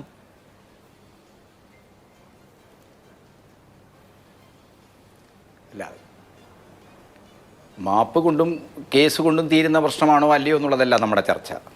ഇത്തരം പരാമർശങ്ങൾ നമ്മുടെ ഒരു പുരുഷാധികാര ബോധത്തിൽ സ്ത്രീകളെ കാണുന്നതിൻ്റെ ഏറ്റവും അശ്ലീലകരമായ ഒരു പൊട്ടിയൊലിക്കലാണ്. നമ്മുടെയൊക്കെ സുഹൃത്താണ് ഹരിഹരൻ്റെ ഭാഗത്തുണ്ടായത്. അത് ഞാൻ ഹരിഹരൻ്റെ വ്യക്തിപരമായ ഒരു ദോഷമായിട്ട് കാണുന്നില്ല. UDF കഴിഞ്ഞ കുറേ കാലമായിട്ട് കേരള രാഷ്ട്രീയത്തിൽ അനുവർത്തിച്ചു വരുന്ന സ്ത്രീവിരുദ്ധമായ നിലപാടുണ്ട്. എന്താ അഭിലാഷേ, നമ്മളെല്ലാം കണ്ടതല്ലേ, നിസ്സഹായമായി ഈ UDF-ന്റെ ദയനീയമായ ശബരിമല സംരക്ഷണത്തിന് വേണ്ടി യുവതികളെ കയറ്റാതിരിക്കാൻ വേണ്ടി കരട് ബില്ലുണ്ടാക്കിയ ഒരു പാർട്ടിയാണ് കഴിഞ്ഞ നിയമസഭാ തെരഞ്ഞെടുപ്പിൽ തിരുവഞ്ചൂർ രാധാകൃഷ്ണന്റെ നേതൃത്വത്തിൽ എത്രത്തോളം സ്ത്രീവിരുദ്ധമായ മനോഭാവങ്ങളെ രാഷ്ട്രീയമായി ഒരു പാർട്ടിയാണ്. അവരുടെ രാഷ്ട്രീയ യൗവനവും കൗമാരവും ഒക്കെ അതെ അത് ഹരിഹരൻ എന്റെയും ജയക്കുട്ടിയുടെ ഒക്കെ വളരെ അടുത്ത സുഹൃത്താണ്. അത് നമുക്കറിയാം. അത് ഞാൻ പറയുന്നത് ഹരിഹരന്റെ വ്യക്തിപരമായൊരു ദോഷമല്ല ഇത്. UDF ഇപ്പോൾ കേരളത്തിൽ എന്താണ് RSSകാരെ പോലെ തന്നെ ഒരു പുനരുജ്ജീവന രാഷ്ട്രീയ, ഒരു റിവൈവലിസ്റ്റിക് പൊളിറ്റിക്സ് ആണ് കൈകാര്യം ചെയ്യുന്നത്. ആ പൊളിറ്റിക്സിന്റെ ഭാഗമായിട്ട് എല്ലാ വർഗീയതയും മാറിയും മറിഞ്ഞും ഒക്കെ അവർ പ്രോത്സാഹിപ്പിക്കുന്നുണ്ട്. അതിൻ്റെ ഒരു ദുരന്ത ഫലമാണ് വടകരയിലെ പ്രചരണങ്ങൾ. പക്ഷേ നിജേഷ് ഇവിടെ പറഞ്ഞ കാര്യത്തോട് എനിക്ക് വലിയ താല്പര്യമുണ്ട്, വലിയ സ്വാഗതമുണ്ട് ആ കാര്യത്തിൽ. കാരണം നമ്മളെല്ലാവരും എടുക്കേണ്ട ഒരു നിലപാടാണ്. CPM-നെ സംബന്ധിച്ചിടത്തോളം വടകരയിൽ സമാധാനം സ്ഥാപിക്കുക എന്നുള്ളത് വളരെ പ്രധാനമാണ്. ഇപ്പോൾ വടകരയെക്കുറിച്ച് അറിയാവുന്ന എല്ലാവർക്കും അറിയാം, വടകര അതിൻ്റെ ചരിത്രത്തിൽ ഒരുപാട് മുറിവുകൾ സൂക്ഷിക്കുന്ന ഒരു സമൂഹമുണ്ട്. 2001 സഖാവ് ബിനു ഉൾപ്പെടെയുള്ള ആളുകൾ ആക്രമിക്കപ്പെട്ടത് ഒരു കള്ളക്കഥയുടെ പേരിലാണ്. നിങ്ങൾക്ക് എല്ലാവർക്കും അറിയാം, ഈ ചർച്ചയിൽ പങ്കെടുക്കുന്ന ആളുകൾക്ക് എല്ലാവർക്കും അറിയാം, ഒരു കള്ള ബലാത്സംഗ കഥ ആ വർഷത്തെ നിയമസഭാ തെരഞ്ഞെടുപ്പിൽ കേന്ദ്ര പ്രചരണ വിഷയമാക്കി ജയിച്ചു വന്നവരാണ് UDF-കാർ. അതിൻ്റെ അനന്തരഫലം എന്ന് പറയുന്നത് അവർ തെറ്റായി പ്രചരിപ്പിച്ചൊരു നുണക്കഥ വിശ്വസിച്ച മുസ്ലിം തീവ്രവാദികൾ ബിനുവിനെ കല്ലാച്ചി ടൗണിലിട്ട് വെട്ടിക്കൊന്നു എന്നുള്ളതാണ്. അതിനുശേഷം CPM പകരം ചെയ്യാനൊന്നുമല്ല പോയത്. ഇത് ആവർത്തിക്കാൻ പാടില്ലെന്ന ഉറച്ച നിലപാട് ഞങ്ങൾ സ്വീകരിച്ചു. 2015 അത് തെറ്റിച്ചതാരാ? തൂണേരി ഷിബിനെ. അപ്പം ഞങ്ങൾക്ക് ഇക്കാര്യത്തിൽ ഒരു നിലപാടുണ്ട്. ഇനി ഒരു തൂണേരി, ഇനി ഒരു തെരുവം പറമ്പ് ഉണ്ടാകാൻ പാടില്ല. ആ രീതിയിൽ ഞങ്ങൾ ഒരു നിലപാട് സ്വീകരിച്ചു കഴിഞ്ഞിട്ടുണ്ട്. അതിൻ്റെ അടിസ്ഥാനത്തിൽ അവിടുത്തെ മേജർ പാർട്ടിയായിരിക്കുന്ന മുസ്ലിം ലീഗുമായിട്ട് ഞങ്ങൾ ചർച്ച ചെയ്തിട്ടുണ്ട്. ഞങ്ങളുടെ പാർട്ടി, കോഴിക്കോട് ജില്ലാ പാർട്ടി, ഈ കാര്യത്തിൽ കൃത്യമായ നിലപാടെടുത്തിട്ടുണ്ട്. ഈ സംഭവങ്ങൾ വൈകാരികമായ ഒരു സമീപനം സ്വീകരിച്ചുകൊണ്ടുള്ള ഒരു പ്രതികരണവും പാർട്ടിക്കാരുടെ ഭാഗത്തുനിന്നുണ്ടാകാൻ പാടില്ല എന്ന രീതിയിൽ പാർട്ടി അംഗങ്ങൾക്ക് ഞങ്ങൾ കർശനമായ നിർദ്ദേശം കൊടുക്കുന്നുണ്ട്. അതിൻ്റെ അടിസ്ഥാനത്തിൽ കൂടിയാണ് ഞങ്ങൾ എല്ലാ മേഖലാ തലങ്ങളിലും സൗഹാർദ്ദ സദസ്സുകൾ, വർഗീയതക്കെതിരായിട്ടുള്ള സൗഹാർദ്ദ സദസ്സുകൾ സംഘടിക്കുന്നത്. ഒരു തരത്തിൽ വിഭജനം എന്തിൻ്റെ പേരിലായാലും, ഏത് തെരഞ്ഞെടുപ്പിൻ്റെ പേരിലായാലും വിഭജനമുണ്ടായാൽ അത് ഉണ്ടാക്കിയ ആളുകൾക്കൊന്നും ആ മുറിവ് അടക്കാൻ പറ്റില്ല. അതുകൊണ്ട് വിഭജനങ്ങൾ ഉണ്ടാവരുത്, വിദ്വേഷപരമായ ചേരിതിരിവ് ഉണ്ടാകരുത് എന്നതാണ് ഞങ്ങളുടെ താല്പര്യം. തീർച്ചയായിട്ടും കോൺഗ്രസ് പാർട്ടിയുടെ DCC ഈ വിഷയം ചർച്ച ചെയ്തിട്ടുണ്ടെങ്കിൽ, UDF ഇത് ചർച്ച ചെയ്തിട്ടുണ്ടെങ്കിൽ തീർച്ചയായിട്ടും സർവകക്ഷി യോഗം ചേരണം. അതിൻ്റെ അടിസ്ഥാനത്തിൽ വടകരയിൽ സമാധാനം ഉണ്ടാകണം. തെരഞ്ഞെടുപ്പ് റിസൾട്ട് ഉണ്ടാകുന്ന അതിനെ തുടർന്നുള്ള സംഭവങ്ങൾ ഒരു കാരണവശാലും വടകരയിൽ അനിഷ്ടകരമാകാൻ പാടില്ല. ആ വടകരയിൽ മാത്രം അത് ഒതുങ്ങി നിൽക്കില്ല പിന്നീട്. അതുകൊണ്ട് സമാധാനം ഉണ്ടാക്കുക എന്നുള്ളത് എല്ലാവരുടെയും ലക്ഷ്യമാണ്. അതുകൊണ്ട് കഴിഞ്ഞ കാലങ്ങളിൽ സംഭവിച്ച കാര്യങ്ങളെ സംബന്ധിച്ച് പേർത്തും നമ്മൾ ചർച്ച ചെയ്ത് പോവുകയല്ല വേണ്ടത്. അതിൻ്റെ അടിസ്ഥാനമായി വർദ്ധിക്കുന്ന രാഷ്ട്രീയ നിലപാടുകളെ ഒരു ദൈക്ഷണിക തലത്തിൽ നമ്മൾ ഇനിയും ചർച്ച ചെയ്യേണ്ടി വരും. ഈ KS ഹരിഹരനൊക്കെ നടത്തിയ ആ പ്രസംഗം എന്തുകൊണ്ടാണ് UDF കഴിഞ്ഞ എത്രയോ കാലമായി തുടരുന്ന വിരുദ്ധമായ, അപ്പോൾ മൈനോറിറ്റി വിരുദ്ധമായ ഒരു നിലപാടാണ് അദ്ദേഹത്തിന്റെ ഭാഗത്തുനിന്നുണ്ടായത്. നിസ്കാരപ്പായി വിരിച്ചു കൊടുക്കുകയെന്ന്. അതൊക്കെ അതിൻ്റെ തന്നെ ഒരു ദൈക്ഷണിക തലത്തിൽ തന്നെ നമുക്ക് ചർച്ച ചെയ്യേണ്ടതുണ്ട്, പരിഹരിക്കേണ്ടതുണ്ട്. പക്ഷെ രാഷ്ട്രീയത്തിന്റെ മണ്ഡലത്തിൽ, സാമൂഹ്യ മണ്ഡലത്തിൽ ഇത് വൈകാരികമായി ചർച്ച ചെയ്ത് വേർപിരിഞ്ഞു പോകരുത്. നമ്മൾ ഒറ്റക്കെട്ടായി നിന്നുകൊണ്ട് തന്നെ ഇന്നത്തെ ഒരു സാഹചര്യത്തെ മറികടക്കാൻ ശ്രമിക്കണം. അത്തരം ശ്രമങ്ങളുടെ നല്ല മുൻകൈകൾ UDF-ലെ സമുന്നതമായ കക്ഷിയായ മുസ്ലിം ലീഗിന്റെ ഭാഗത്തുനിന്നുണ്ടായിട്ടുണ്ട്. അത് ഞങ്ങൾ സ്വാഗതം ചെയ്യുകയാണ് ആ നിലപാടിനെ. ശരി, okay. Shri NP ചെക്കുട്ടിയ, RMP Vadakara കേന്ദ്രമായി പ്രവർത്തിക്കുന്ന, മുഖ്യ സ്വാധീന കേന്ദ്രം വടകരയായിട്ടുള്ള ഒരു രാഷ്ട്രീയ പാർട്ടിയാണ്. അപ്പോൾ അവിടെ സെൻസിറ്റീവായ വിഷയങ്ങൾ ഉണ്ടാകുമ്പോൾ ഉള്ള ഉത്തരവാദിത്വം RMP-യുടേത് കൂടിയാണ് എന്നിരിക്കെ RMP-യുടെ ഭാഗത്ത് നിന്ന് ഇങ്ങനെ വളരെ പ്രകോപനപരമായ ഒരു പ്രസംഗം ഉണ്ടായത് എന്തുകൊണ്ടായിരിക്കും? അവിടുത്തെ ലോക്കൽ രാഷ്ട്രീയത്തിൽ ചില സ്കോറുകൾ നേടാൻ വേണ്ടി ആയിരിക്കുമോ? അതിനപ്പുറത്ത് ഉള്ള മാനങ്ങൾ ആ പ്രസംഗത്തിനുണ്ടോ? അഭിലാഷ്, അത് അവിടെ നടത്തിയിരിക്കുന്നത് ഏതാണ്ട് അരമണിക്കൂറുള്ള ഒരു പ്രസംഗമാണ്. ആ പ്രസംഗത്തിൽ അദ്ദേഹം പല കാര്യങ്ങൾ പറഞ്ഞിട്ടുണ്ട്. അത് ആ കേരളത്തിൽ കഴിഞ്ഞ കാലങ്ങളിൽ വടകരയിൽ ഇപ്പോൾ തെരഞ്ഞെടുപ്പുമായി ബന്ധപ്പെട്ട് ഉണ്ടായിരിക്കുന്ന ആ വിഷയങ്ങളിൽ ഹരിഹരനും അദ്ദേഹത്തിൻ്റെ പാർട്ടിയുടെയും നിലപാടുകളാണ് അദ്ദേഹം വിശദീകരിച്ചത്. അതിൻ്റെ ഭാഗമായിട്ടാണ് ഈ പറയുന്ന 1-2 പരാമർശങ്ങൾ വന്നത്. അപ്പോൾ ആ പരാമർശങ്ങൾ പിന്നെ വളരെ എന്താ പറയുക, സന്ദർഭത്തിൽ നടത്തിയെടുത്തുകൊണ്ട് നമ്മൾ ഇങ്ങനെ അദ്ദേഹത്തെ ഒരു വലിയ ഭീകരനായിട്ടുള്ള കുറ്റവാളി എന്ന നിലയിൽ ഇപ്പോൾ പ്രസൻറ്റ് ചെയ്യുന്നതിനോട് എനിക്ക് വിയോജിപ്പുണ്ട്. കാരണം KS ഹരിഹരൻ കേരളത്തിലെ ഒരു ഇടതുപക്ഷ രാഷ്ട്രീയത്തിൻ്റെ ഭാഗമായിട്ടുണ്ടായിരുന്ന ഒരാളാണ്. അദ്ദേഹം വളരെ കാലം ദേശാഭിമാനിയിൽ പ്രവർത്തിച്ച ആളാണ്. കമ്മ്യൂണിസ്റ്റ് പ്രസ്ഥാനത്തിൻ്റെ വളരെ ചരിത്രമൊക്കെ എഴുതിയിട്ടുള്ള ആളാണ്. അദ്ദേഹത്തിൻ്റെ കാര്യങ്ങളെക്കുറിച്ച് കൃത്യമായിട്ട് അറിയാം. പക്ഷേ ഈ ഒരു എന്താ പറയുക, ഒരു നാക്കുപിഴ അദ്ദേഹം അത് പറഞ്ഞിട്ടുണ്ട്. ആ നാക്കുപിഴ എനിക്ക് പറ്റിയിട്ടുണ്ട്. ഒരു വാചകമോ വാക്കോ തെറ്റിപ്പോകുന്നതല്ലേ? ഇത് വളരെ ബോധ്യത്തോടു കൂടി പറയുന്ന ഒരു കാര്യമല്ലേ? ഇനി സന്ദർഭത്തിൽ നിന്ന് അടർത്തിയെടുക്കാതെ സന്ദർഭത്തിലാണെങ്കിലും അങ്ങനെ ഒരു പരാമർശം ഉണ്ടാവാൻ പാടുണ്ടോ? അങ്ങേയറ്റം മിസോജനിസ്റ്റിക് ആയ, വളരെ സ്ത്രീവിരുദ്ധമായ ഒരു പരാമർശം അതൊരു തർക്കമില്ല അഭിലാഷ്, എനിക്കും ഒരു തർക്കമില്ല അതില്. അല്ല, അതിലൊരു തർക്കമില്ല. പക്ഷേ നമ്മളിപ്പോൾ ഒരാൾ പ്രസംഗിക്കുന്ന സമയത്ത്, ഒരു പൊതുവേദിയിൽ പ്രസംഗിക്കുന്ന സമയത്ത് വരാവുന്ന വന്നുകൂടായികയില്ലാത്ത ഒരു ഒരു ഒരു ഒരു ഒരു എന്താ പറയുക അബറേഷനാണത്. ആ അബറേഷൻ അദ്ദേഹത്തിന് ബോധ്യമായി, അദ്ദേഹം തിരുത്തിയിട്ടുണ്ട്. അപ്പം അത് വളരെ ബോധപൂർവം അദ്ദേഹം അവിടെ ചെയ്തതാണെങ്കിൽ പിന്നെ അദ്ദേഹം തിരുത്തേണ്ട കാര്യമില്ലല്ലോ. അദ്ദേഹം തിരുത്തിയിട്ടുണ്ട്. അദ്ദേഹം പരസ്യമായിട്ട് ഇന്നലെ ഞാൻ മനോരമയിൽ ഇരിക്കുകയായിരുന്നു. മനോരമയിൽ ഇരിക്കുന്ന സമയത്ത് അദ്ദേഹം പിന്നെ ഈ അതിൻ്റെ ആങ്കറുമായിട്ട് സംസാരിക്കാൻ അദ്ദേഹം പറഞ്ഞു, ഞാൻ ശൈലജ ടീച്ചറോട് മാപ്പ് പറയുന്നു, ഞാൻ ഈ അതിനകത്ത് പറയുന്ന മറ്റേ പിന്നെ സിനിമാ താരത്തോട് മാപ്പ് പറയും. വളരെ പരസ്യമായിട്ട് അദ്ദേഹം മാപ്പ് പറയുന്നു. അപ്പം ആ നിലയിൽ ആ വിഷയം അവസാനിപ്പിക്കേണ്ടതാണ്. നമ്മളത് പിന്നെ അതിനപ്പുറത്തേക്ക് അത് പോയിട്ട് അദ്ദേഹം വളരെ ബോധപൂർവ്വം അവിടെ കത്തിക്കാൻ, യഥാർത്ഥത്തിൽ ആരാണ് കത്തിക്കാൻ ശ്രമിച്ചത്? അവിടെ ബോംബ് വീണില്ലേ അഭിലാഷേ? അവിടെ ബോംബ് പൊട്ടിയില്ലേ? ഇതിൽ തെരഞ്ഞെടുപ്പിനിടയിൽ ആരാ പൊട്ടിച്ചത്? ആരാണ് ഇതിൻ്റെ പേരിൽ മരിച്ചിട്ടുള്ളത്? ആ ബോംബ് അവിടെ ബാക്കി ഇപ്പോഴും നിൽക്കുന്നുണ്ടാവും. ആ ബോംബൊക്കെ ആയിരിക്കും ചിലപ്പം വഴിയെ പോയി പിന്നെ മലപ്പുറത്തും പിന്നെ ഒലിപ്പറങ്കടയിലും ഒക്കെ എത്തിച്ചേരുന്നത്. ഇത്തരത്തിൽ രാഷ്ട്രീയത്തിൽ അമിതമായിട്ടുള്ള വയലൻസ് കൊണ്ടുവരുന്ന ആളുകൾ, രാഷ്ട്രീയത്തിൽ വയലൻസ് ഒരു രീതിയാക്കിയ മാറ്റിയ ആളുകൾ, അവർ ഇപ്പം തീർച്ചയായും അവർ ഞങ്ങൾ ജനസമാധാനത്തിൻ്റെ ആളുകളാണെന്ന് പറഞ്ഞാൽ വളരെ സന്തോഷമാണ്. തീർച്ചയായും സമാധാനം വേണം. പക്ഷേ വസ്തുതകളാണ്. നാദാപുരത്തായാലും ശരി, തിരുവമ്പറമ്പിലായാലും ശരി, അതിന് മുമ്പായാലും ശരി, അതിനൊക്കെ ഒരു ഹിസ്റ്ററി ഉണ്ട്, ഒരു ദീർഘകാല ചരിത്രമുണ്ട്. ആ ചരിത്രത്തിൽ ഏതെങ്കിലും ഒരു ഭാഗത്ത് മാത്രമായിരുന്നില്ല ശരി, രണ്ട് ഭാഗത്തും തെറ്റുകളുണ്ടായിരുന്നു. വളരെ വളരെ കൃത്യമായിട്ടുള്ള ഒരു ചരിത്രം അതിനുണ്ട്. ആ ചരിത്രം നമ്മൾ മറച്ചു വെച്ചുകൊണ്ട് ഏകപക്ഷീയമായിട്ട് ഏതെങ്കിലും ഒരു ഗ്രൂപ്പിനെയോ ഏതെങ്കിലും പാർട്ടിയോ നമ്മൾ കുറ്റം പറയുന്നത് ഇപ്പം ശരിയല്ല. പക്ഷേ അതിന് വിശദാംശങ്ങളിലേക്ക് പോകാൻ താല്പര്യമില്ലാത്തതുകൊണ്ടാണ് വെച്ചാൽ സർവകക്ഷി യോഗത്തിന് വേണ്ടി ആളുകൾ തയ്യാറാവുന്നുണ്ട്. ഒരു അനാവശ്യമായിട്ടുള്ള ഒരു സംഘർഷം നമ്മുടെ ഭാഗത്ത് ഉണ്ടാവേണ്ടതില്ല എന്നതുകൊണ്ട് മാത്രമാണ് ഞാൻ അതിനകത്ത് കൂടുതൽ പോകാത്തത്. തീർച്ചയായും ഇതിനകത്ത് തെറ്റുകൾ പറ്റിയിട്ടുണ്ട്. ആ തെറ്റുകൾ അദ്ദേഹം ഓൺ ചെയ്തിട്ടുണ്ട്, അത് തിരുത്തിയിട്ടുണ്ട്. അതാണ് വസ്തുത. ശരി, നോക്കൂ ശ്രീ ഡോക്ടർ പ്രേംകുമാർ, ഈ വടകര ലോക്സഭാ മണ്ഡലത്തിന്റെ ഒരു പ്രത്യേകത എന്ന് പറയുന്നത് കൂത്തുപറമ്പ്, തലശ്ശേരി, പാനൂർ പോലെയുള്ള കണ്ണൂർ ജില്ലയിലെ സ്ഥലങ്ങൾ, വടകര, ഓർക്കാട്ടേരി പോലെയുള്ള വടകര മേഖലയിലെ വടകര താലൂക്കിലെ സ്ഥലങ്ങൾ, നാദാപുരം, ഒഞ്ചിയം, വളയം, എന്ന് പറഞ്ഞാൽ കേരളത്തിലെ മൊത്തം രാഷ്ട്രീയ കൊലപാതകങ്ങളുടെ ഇന്നോളമുള്ള ചരിത്രം എടുത്താൽ ഒരു 70% നടന്നിട്ടുള്ളത് ഈ പറഞ്ഞ ഈ ചുറ്റുവട്ടത്തിലായിരിക്കും. അത്രയും സെൻസിറ്റീവ് ആയിട്ട് ഒരു സ്ഥലമാണ്. അത്രയും സെൻസിറ്റീവായ ഒരു സ്ഥലത്ത് എങ്ങനെ പ്രചരണം നടത്തണം, ഏത് തരത്തിൽ പ്രചരണം നടത്തണം, എന്തൊക്കെയാകും പ്രശ്നങ്ങളാവുക എന്നുള്ളത് രാഷ്ട്രീയക്കാരെ സംബന്ധിച്ച് അവർക്ക് ബോധ്യമുണ്ടാകേണ്ട കാര്യമല്ലേ? ഒന്ന് കൈവിട്ടു പോയാൽ, ഒന്ന് പാളിപ്പോയാൽ വലിയ വിനാശകരമായ പ്രത്യാഘാതങ്ങൾ ഉണ്ടാകാം. എന്നിരിക്കെ വല്ലാതെ ഇതിനെ അപ്പുറത്തു നിന്നും ഇപ്പുറത്തു നിന്നും മൂപ്പിച്ചത് ശരിയായ നടപടിയായി പോയോ? അപ്പോൾ ഇനിയെങ്കിലും രാഷ്ട്രീയ വിശദീകരണ പൊതുയോഗം എന്ന് പറഞ്ഞിട്ട് സമാധാനം ഉണ്ടാക്കാനുള്ള ശ്രമം എന്ന് പറഞ്ഞിട്ട് ആ യോഗങ്ങളിലും പ്രകോപനപരമായ സംസാരം ഉണ്ടായി. നേരത്തെ LDF നടത്തിയപ്പോൾ, DYFI നടത്തിയപ്പോൾ അതിൽ ഷാഫി പറമ്പലിനെ കുറിച്ചുള്ള പരാമർശങ്ങൾ ഉണ്ടായി. ഇവിടെ ഇപ്പോൾ ശൈലജ ടീച്ചറെ കുറിച്ചുള്ള പരാമർശങ്ങളുണ്ടായി. അപ്പോൾ ഇത് ഈ പറഞ്ഞ തീ കെടുത്താൻ താല്പര്യമില്ല എന്ന് രണ്ട് മുന്നണികളുടെയും പ്രധാനപ്പെട്ട കക്ഷികൾ പറഞ്ഞുകൊണ്ടിരിക്കുകയാണോ? അഭിലാഷ് പറഞ്ഞതിൻ്റെ അകത്ത് തന്നെ അതിൻ്റെ ഉത്തരവുണ്ട്. അതായത് വടകരയിലെ രാഷ്ട്രീയ അവസ്ഥ എന്തായിരുന്നു ഒരു 10-15 വർഷം മുമ്പ് എന്നുള്ളത് അവിടെ ജീവിച്ച ആളുകൾക്ക് അറിയുന്നത് പോലെ പുറത്തുള്ള ആൾക്കാർക്ക് അറിയില്ല. ഞാൻ ആ പ്രദേശത്ത് ജീവിച്ച് അവിടുന്ന് വരുന്ന ഒരാളാണ്. മാത്രമല്ല, ഇപ്പം ഞാൻ കൂടുതൽ ചർച്ചയ്ക്ക് വരുന്നതിനേക്കാൾ കൂടുതൽ FBയിൽ ഇത്തരം കാര്യങ്ങൾ എഴുതുന്ന ആളാണ്. ഇടതുപക്ഷത്തിനോട് കൃത്യമായിട്ട് ഐഡന്റിഫൈ ചെയ്യുന്ന, CPM-നോട് കൃത്യമായിട്ട് ഐഡന്റിഫൈ ചെയ്യുന്ന ആളുകൾ എഴുതി തുടങ്ങിയ ഒരു നെറേറ്റീവ് ഉണ്ടായിരുന്നു.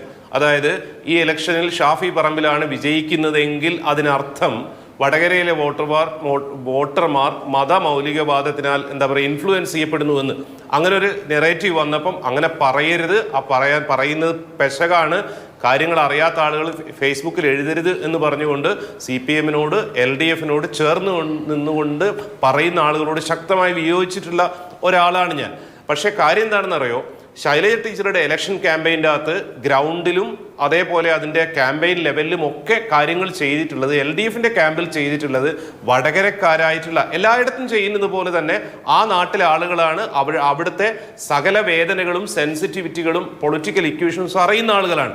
പക്ഷേ ഷാഫിയുടെ കേസിൽ അങ്ങനെയല്ല സംഭവിച്ചിട്ടുള്ളത്. അവിടെയാണ് ഈ കാര്യം തുടങ്ങുന്നത്. ഞാൻ ഇന്നലെ ഒരു ചർച്ചയിൽ പറഞ്ഞിരുന്നു. അതായത് തൊട്ട് മുമ്പ് പത്മജ വേണുഗോപാലിന്റെ പിതാവിനെ പറഞ്ഞുകൊണ്ട് പൊളിറ്റിക്കൽ തന്തയാണോ ബയോളജിക്കൽ തന്തയാണോ എന്നുള്ള പരാമർശം നടത്തിയിട്ട് വിവാദത്തിലേക്ക് വന്നിരുന്ന അഭിലാഷിന്റെ എന്റെയൊക്കെ സുഹൃത്തായ രാഹുൽ മാങ്കൂട്ടത്തിനായിരുന്നു വടകര പാർലമെന്റ് ഇലക്ഷന്റെ ചുമതല. അതായത് അദ്ദേഹത്തിനേക്കാൾ എത്രയോ സീനിയറായ ആളുകൾ കോഴിക്കോട് ജില്ലയിൽ തന്നെയുണ്ട്.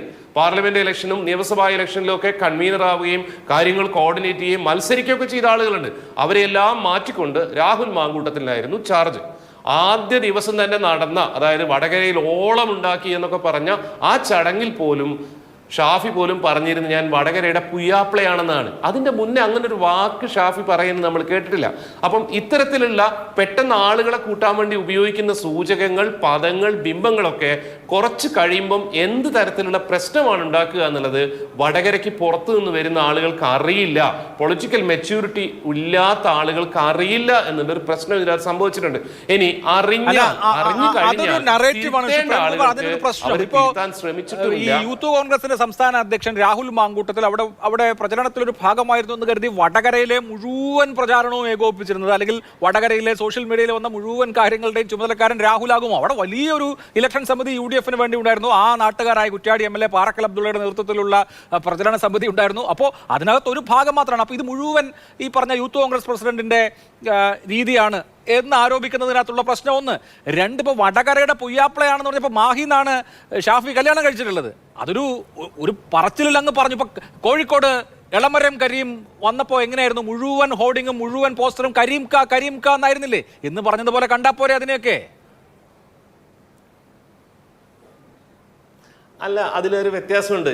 അത്തരത്തിൽ ഷാഫി പറമ്പിലിനെ ഇതുവരെയും ഒരാളും പ്രസന്റ് ചെയ്യുകയോ അയാൾ സ്വയം പ്രസന്റ് ചെയ്യുകയോ ചെയ്തിട്ടില്ല. ഷാഫി പറമ്പിൽ KSUവിന്റെ നേതാവായിരുന്ന കാലം മുതൽ ഞാൻ അടുത്തുനിന്ന് കാണുന്നതാണ്. ഒരിക്കൽ പോലും അദ്ദേഹം ഒരു ന്യൂനപക്ഷ സമുദായ അംഗമാണ് എന്നുള്ള രീതിയിൽ ആരെങ്കിലും കാണുകയോ അദ്ദേഹം സംസാരിക്കുകയോ ചെയ്തിട്ടില്ല. മീഡിയ വണ്ണിലെ ഒരു ഔട്ട് ഓഫ് ഫോക്കസിൽ ഒരു ദാവൂദ് പറയുന്നുണ്ടായിരുന്നു, ഏതെങ്കിലും മുസ്ലിം വിഷയത്തിൽ ഇന്നേ വരെ എന്തെങ്കിലും ഇടപെടൽ നടത്തിയിട്ടുള്ള ആളാണോ ഇദ്ദേഹം എന്ന്. അതൊരു കുറ്റമായിട്ട് ഞാൻ പറയുന്നതല്ല. പക്ഷെ പെട്ടെന്ന് വടകരയിലെ കാൻഡിഡേച്ചർ ഡിക്ലെയർ ചെയ്യപ്പെടുന്നതോട് കൂടി ഈ ഒരു കമ്മ്യൂണൽ ഐഡന്റിറ്റി അറിയാത്ത രീതിയിൽ വരാനും അതൊന്ന് സെലിബ്രേറ്റ് ചെയ്യാനും ശ്രമിച്ചിരുന്നു. അങ്ങനെ ശ്രമിച്ചതിന്റെ പിന്നിൽ വടകരയിലെ കൃത്യമായിട്ടുള്ള പൊളിറ്റിക്കൽ പൾസ്, ഇതിന്റെ വേരുകൾ അറിയുക എന്നുള്ളൊരു പ്രശ്നമുണ്ടായിരുന്നു. ഇത് അപകടമാണെന്ന് തിരിച്ചറിയാതിരുന്ന ഒരു പ്രശ്നമുണ്ടായിരുന്നു. ആ പരിചയക്കുറവിന്റെ പ്രശ്നമാണ് ഇവിടം വരെ വളർന്നത് എന്ന് തന്നെ ഞാൻ മനസ്സിലാക്കുന്നു. അതിൽ ഇടപെടേണ്ടുന്ന ആളുകൾ, കോൺഗ്രസിന്റെ സീനിയർ ആയിട്ടുള്ള ലീഡേഴ്സ് ഇപ്പോഴെങ്കിലും നിജേഷ് പറയുന്നതിന് ഞാൻ വളരെ സന്തോഷത്തോടെ കേൾക്കുന്നു. DCC മീറ്റിംഗ് കൂടിയിട്ട് ഇനി ഇവിടെ അവസാനിപ്പിക്കണം എന്ന് തീരുമാനിച്ചിട്ടുണ്ടെങ്കിൽ വളരെ നല്ല കാര്യമാണ്. ഇത്തരത്തിലുള്ള ഇടപെടലുകൾ കുറച്ച് നേരത്തെ നടത്തിയിരുന്നെങ്കിൽ ഇതുണ്ടാവുമായിരുന്നില്ല. കാരണം നമ്മൾ പലതവണ കേട്ടതാണ്. ആ പത്രസമ്മേളനത്തിൽ ശൈലജ ടീച്ചർ പറഞ്ഞത് എന്താണ്? എന്നെ പറ്റി വ്യാജ വീഡിയോ ഇറക്കിയിട്ടുണ്ട്. സത്യമാണ്, അരുണിന്റെ വീഡിയോ ആണ് വ്യാജ വീഡിയോ ആക്കിയത്. ഉടനെ കോൺഗ്രസ് ഹാൻഡിലുകളിൽ നിന്ന് വന്ന റെസ്പോൺസ് എന്താണെന്നറിയോ? പോൺ വീഡിയോ എവിടെയെന്നാണ്. വ്യാജ വീഡിയോ എന്ന് പറഞ്ഞാൽ പോൺ വീഡിയോ എന്നല്ലല്ലോ. അതൊക്കെ വളരെ എക്സ്ട്രീം ലെവലിലുള്ള റെസ്പോൺസസ് ആണെന്ന്. എക്സ്ട്രീം ലെവലിലുള്ള റെസ്പോൺസസ് ആണ് എന്ന് പറഞ്ഞാൽ അതിനർത്ഥം ഗ്രൗണ്ട് ലെവലിൽ, ബൂത്ത് ലെവൽ, കമ്മിറ്റി ലെവലിൽ LDFന്റെ ഒരു വർക്കറും ഒരു വേണ്ടാതിനവും പറഞ്ഞിട്ടില്ല എന്നുള്ളതൊന്നുമല്ല. പക്ഷെ വടകരയിലെ ക്യാമ്പയിൻ്റെ അകത്ത് സൂക്ഷിക്കേണ്ടുന്ന ഒരു ജാഗ്രത ആദ്യം മുതൽ തന്നെ UDFന് കൈമോശം വന്നിട്ടുണ്ടായിരുന്നു. ഇത് ഞാൻ പലവട്ടം പറഞ്ഞ പോലെ ഷാഫിയുടെ പൊളിറ്റിക്കൽ ഇമേജിന് പോലും ഇത് ഡാമേജിംഗ് ആണ്. നിജേഷ് കൃത്യമായിട്ട് പറഞ്ഞതുപോലെ നമ്മൾ എല്ലാവരും എങ്ങനെയാണ് ഓൾ ഇന്ത്യ അടിസ്ഥാനത്തിൽ BJP വിരുദ്ധമായ ഒരു വേവ് വരുന്നത് എന്നുള്ളതിന്റെ വലിയ പ്രതീക്ഷയിലിരിക്കുകയാണ്. പക്ഷേ ഈ സംഗതി ഒരു തരത്തിലും ഷെയർ ചെയ്യാത്ത ഒരു പാർട്ടി വടകരയിൽ ഉണ്ടെങ്കിൽ അത് RMPI എന്നുള്ള പാർട്ടി ആയിരിക്കും. അതുകൊണ്ടാണ് UDF RMPI യോഗത്തിൽ RMPIയുടെ ആള് ഇത് മുഴുവൻ കത്തിക്കുന്ന രീതിയിലുള്ള പരാമർശം നടന്നുകൊണ്ടിരിക്കുന്ന സമാധാന ചർച്ചകൾ തകർക്കുന്നത് എന്ന് എനിക്ക് തോന്നുന്നു. ശരി, ശ്രീ നിജേഷ്, ഇവിടെ ഇപ്പോൾ നോക്കൂ, 2015 തൂണേരി ഷിബിൻ വധത്തെ തുടർന്ന് അവിടെ ഉണ്ടായ സാഹചര്യത്തെക്കുറിച്ചൊരു വസ്തുതാന്വേഷണ റിപ്പോർട്ട് ഞാൻ വായിച്ചാൽ ഞെട്ടിപ്പോകും. കാരണം വടക്കേ ഇന്ത്യയിലൊക്കെ നമ്മൾ കേട്ടിട്ടുള്ള സാമുദായിക കലാപങ്ങളുടെ അതേ നിലയിലുള്ള അത്രയും ഭീകരമായ കാര്യങ്ങൾ അരങ്ങേറിയിട്ടുള്ള സ്ഥലമാണ്. എത്ര പേർക്ക് അത് അറിയുമെന്ന് എനിക്കറിയില്ല. പക്ഷേ അങ്ങനെ നമ്മുടെ നാട്ടിൽ നടക്കില്ല എന്ന നിലയിൽ നമ്മൾ വിശ്വസിക്കുന്ന കാര്യങ്ങൾ നടന്നിട്ടുള്ള ചരിത്രമുള്ള ഒരു സ്ഥലത്ത് വളരെ അപകടകരമായ ക്യാമ്പയിൻ, അതും ആ മേഖലയെയോ ആ മേഖലയുടെ രാഷ്ട്രീയ സാമൂഹിക പശ്ചാത്തലത്തെയോ പരിചയമില്ലാത്ത ആളുകളെ ഇറക്കി UDFന്റെ ഭാഗത്തു നിന്ന് അങ്ങനെ ഇത് കാര്യങ്ങൾ മനസ്സിലാകാത്ത ആളുകളെ ഏൽപ്പിച്ചത് കൊണ്ടുണ്ടായ പ്രശ്നമാണോ ഇത്? ഒരിക്കലുമല്ല. അങ്ങനെയൊന്നും അതൊരു പുതിയ നെറേറ്റീവാണ്. ഇപ്പോൾ നേരത്തെ ശ്രീ KT ഇപ്പോൾ അഭിലാഷും പറഞ്ഞു, ഞങ്ങൾക്കും ഒരുപാട് വേദനയുള്ള സ്ഥലമാണ് നാദാപുരം. KTയുടെ സംഭാഷണത്തിനിടയിൽ പലവട്ടം ലീഗും CPM ഇരിക്കുന്നുവെന്ന് KT തന്നെ അറിയാം. KT ഇബ്രാഹിം എന്ന് പറയുന്ന ഒരു മണ്ഡലം കോൺഗ്രസ് കമ്മിറ്റിയുടെ സെക്രട്ടറി 87 കലാപത്തിൽ കൊല ചെയ്യപ്പെടുകയാണ്. അദ്ദേഹം കോഴിക്കോട് DCCയിൽ വന്ന് അന്നത്തെ DCC അധ്യക്ഷൻ NP മൊയ്തീൻ്റെ അടുത്ത് വന്ന് സമാധാന ചർച്ചയ്ക്ക് മുൻകൈ എടുക്കണമെന്ന് പറഞ്ഞ് തിരിച്ച് അവിടെ വന്നപ്പോൾ കലാപകലുഷിതമായ നാദാപുരത്ത് ഇറങ്ങി ചില വീടുകളിൽ സാധനം വാങ്ങി കൊടുക്കുമ്പോൾ തെരഞ്ഞു വന്ന ആളുകൾ, നേർക്ക് നേരെ പരിചയമുള്ള തൊട്ടടുത്ത വീട്ടുകാരായ ആളുകൾ ഇബ്രാഹിമിനെ വെട്ടിക്കൊല്ലുക. കാരണം എന്താ അറിയോ, ഇബ്രാഹിം കോൺഗ്രസ് ആണെന്ന് അറിയാഞ്ഞിട്ടല്ല, ഒരു മുസൽമാനെ തെരഞ്ഞു നടന്ന് വെട്ടിക്കൊന്ന ചരിത്രമുണ്ട്. ഞങ്ങളത് ആവർത്തിച്ച് ഇപ്പൊ തിരുവമ്പറമ്പിലെ കഥ പറയുമ്പോൾ ഞങ്ങൾക്ക് ആവർത്തിച്ച് പറയാതിരിക്കാൻ നിർവാഹമില്ല. അങ്ങനെയൊക്കെ ഉണ്ടായ കോൺഗ്രസിന് വേദനകൾ സമ്മാനിച്ച പ്രദേശമാണ് തൂണേരിയിലെ 100-ലധികം വീടുകൾ. മറ്റൊന്നും നോക്കിയിട്ടില്ല, CPM ആണോ കോൺഗ്രസ് ആണോ എന്നല്ല നോക്കിയത്, മുസ്ലിം വീടാണോ എന്ന് പറഞ്ഞ് അറ്റാക്ക് ചെയ്ത് ആരാ? വളരെ കൃത്യമായ കാര്യമല്ലേ? ഇനിയും അത് ആവർത്തിക്കരുത്. പിന്നെ പ്രേമേട്ടൻ പറഞ്ഞ കാര്യങ്ങളിലൂടെ എനിക്ക് അഭിപ്രായമില്ല. കാരണം രാഹുൽ മാങ്കൂട്ടത്തിൽ വന്നിട്ടാണ് എന്ന രീതിയിൽ ഒരു പുതിയ ആഖ്യാനം ഉണ്ടാക്കാൻ ദയവ് ചെയ്ത് ശ്രമിക്കരുത്. ഞാൻ അവിടെയുള്ള ചാനൽ ചർച്ചകളിൽ, മനോരമ ചാനലിൻ്റെ ചർച്ചയിൽ, റിപ്പോർട്ടറിൻ്റെ ചർച്ചയിലൊക്കെ കോൺഗ്രസ് പ്രതിനിധിയായിക്കൊണ്ട് UDF പ്രതിനിധിച്ച് പങ്കെടുത്ത ആളാണ്. ചർച്ച തുടങ്ങുമ്പോൾ തന്നെ, ഒരുപക്ഷെ എൻ്റെ കയ്യിലൊക്കെ തന്നെയുണ്ട്, തുടങ്ങുമ്പോൾ തന്നെ ഒരു കൂട്ടം ആളുകളെ വടകരയിൽ അണിനിരത്തുകയാണ്. ചർച്ചയിൽ TP എന്ന് പറയുന്ന വാക്ക് പറയുമ്പോഴേക്കും അറ്റാക്കാണ്, തെറിയാണ്, അഭിഷേകമാണ്. ആരെ കൊണ്ടുവന്നിരിക്കുന്നത്? വടകരയിലെ രാഷ്ട്രീയ അന്തരീക്ഷത്തിന് കലുഷിതമായി. ഞാൻ പലവട്ടം ചർച്ചയിൽ പറഞ്ഞു, ഇത് ശരിയല്ല എന്ന് തന്നെ അവിടെ വെച്ച് പറഞ്ഞു. ആരാണ് കൊണ്ടുവന്നത്? ബോംബ് പൊട്ടിച്ചതാരാ? തെരഞ്ഞെടുപ്പ് തുടങ്ങുമ്പോഴേക്കും ബോംബ് ഉണ്ടാക്കിയത് ആ FIR-ൽ വളരെ കൃത്യമായി പറയുന്നത് തെരഞ്ഞെടുപ്പിന് വേണ്ടി ഉണ്ടാക്കിയ ബോംബാണ്. ഞാനിതൊന്നും പറയരുത് എന്ന് കരുതിയതാണ്. പക്ഷെ പറയിപ്പിക്കുന്ന ഒരു സാഹചര്യം CPM ഈ തെരഞ്ഞെടുപ്പിനെ നേരിട്ടത് അങ്ങനെ തന്നെയാണ്. ഞാൻ ചോദിക്കട്ടെ പ്രേമേട്ട, നിങ്ങൾക്കും എനിക്കും അറിയാവുന്ന വടകരയിലെ കൊയിലാണ്ടി എടുത്താലോ, നിങ്ങൾ താമസിക്കുന്ന പേരാമ്പ്ര എടുത്തു കഴിഞ്ഞാലോ, കുറ്റിയാടി എടുത്തു കഴിഞ്ഞാലോ ഒക്കെ ഏതെങ്കിലും ഒരു മതത്തിന് പ്രാമുഖ്യമുള്ള മണ്ഡലമാണോ? നിങ്ങൾക്കും എനിക്കും അറിയാവുന്ന മണ്ഡലമല്ലേ? ഏതെങ്കിലും ഒരു പൊളിറ്റിക്കലായ മണ്ഡലമല്ലേ വടകര? പൊളിറ്റിക്കലായ മണ്ഡലമല്ലേ? ജാതിയും മതത്തിനും അപ്പുറത്ത് പൊളിറ്റിക്കലായി വോട്ട് ചെയ്യുന്ന മണ്ഡലമല്ലേ? അവിടെ ഷാഫി എന്ന് പറയുന്ന ഒരു പേര്, അല്ലെങ്കിൽ മറ്റൊരു മുസൽമാന് ഹിന്ദുവിന് അല്ലെങ്കിൽ ഹിന്ദുവിൻ്റെ ഉപജാതികൾക്ക് വോട്ട് ചെയ്യുന്നതാണ് എന്ന് പറയുന്നതിൽ എത്രത്തോളം മോശകരമായ, ഈ കേരളത്തിനകത്തുള്ള ഇത്രയും പൊളിറ്റിക്കലായ മറ്റൊരു മണ്ഡലമുണ്ടോ? അവിടെ മതം നോക്കി വോട്ട് ചെയ്യുന്നു. ഷാഫി പുയ്യാപ്പിള എന്ന് പറയുന്നു. ഷാഫിയുടെ ചരിത്രം ഞാൻ ആവർത്തിക്കുന്നില്ല. പട്ടാമ്പി കോളേജിൽ KSU-കാരനായി തുടങ്ങിയ കാലം മുതൽ, കോഴിക്കോട് ഫറൂഖ് കോളേജിൽ വന്നത് മുതൽ, പാലക്കാട് KSU-വിൻ്റെ സംസ്ഥാന പ്രസിഡന്റ് ആയത് മുതൽ, യൂത്ത് കോൺഗ്രസിന്റെ പാലക്കാട് ജില്ലാ പ്രസിഡന്റ് ആയത് മുതൽ, MLA ആയത് മുതൽ ഇക്കാലം വരെ ഷാഫിയുടെ പൊളിറ്റിക്കൽ ലൈഫിനകത്ത് ഒരു കറുത്ത കുത്തിടാൻ സാധിച്ചിട്ടില്ല.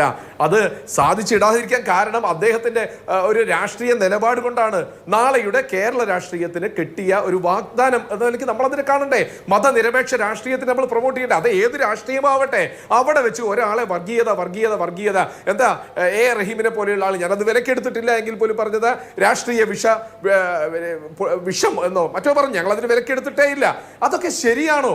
തെരഞ്ഞെടുപ്പ് കഴിഞ്ഞതിന് ശേഷം ആളുകളെ കൂട്ടിക്കൊണ്ട് ഇങ്ങനെ പറയുന്നു, ഷാഫി നാളെ ഉണ്ടാവാൻ പാടില്ല, വളരാൻ പാടില്ല. ഇനി അതല്ല, പാലക്കാട്ട് ഏതെങ്കിലും രീതിയിൽ ഉപകരിക്കും എന്നാണോ? ഞാൻ അത്ഭുതം. ഞാൻ വ്യക്തിപരമായി ഞാൻ വിലയിരുത്തിയതാ. കാരണം പാലക്കാട്ട് ഉപതെരഞ്ഞെടുപ്പ് നടക്കുന്ന സമയത്ത് ഏതെങ്കിലും രീതിയിലുള്ള ഇവിടെ വിത്ത് ഒരു 3-4 മാസം കൊണ്ട് അവിടെ വളർന്നു വലുതാവുമോ എന്ന് കരുതിയിട്ട് ആരോ രാഷ്ട്രീയ ഉപദേശകർ പറഞ്ഞു കൊടുത്തതായിട്ടാണ് എനിക്കൊക്കെ ഫീൽ ചെയ്തത്. Communist party of India, Marxist, ഒരുപാട് അനുഭവങ്ങളുള്ള രാഷ്ട്രീയ പാർട്ടി, കമ്മ്യൂണലായി നിലനിന്നതിന്റെ തിക്ത അനുഭവങ്ങൾ ഇനിയെങ്കിലും പഠിക്കേണ്ടേ എന്നുള്ള ചോദ്യമാണുള്ളത്.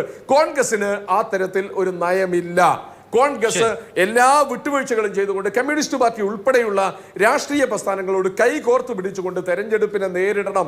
ഇന്ത്യയിൽ ജനാധിപത്യം നിലനിർത്തണം, ഇന്ത്യയുടെ ഭരണഘടന നിലനിർത്തണം, ഇന്ത്യ എന്ന രാജ്യം നിലനിർത്തണം എന്ന് പറയുന്നത് വലിയ പോരാട്ടത്തിലാണ്.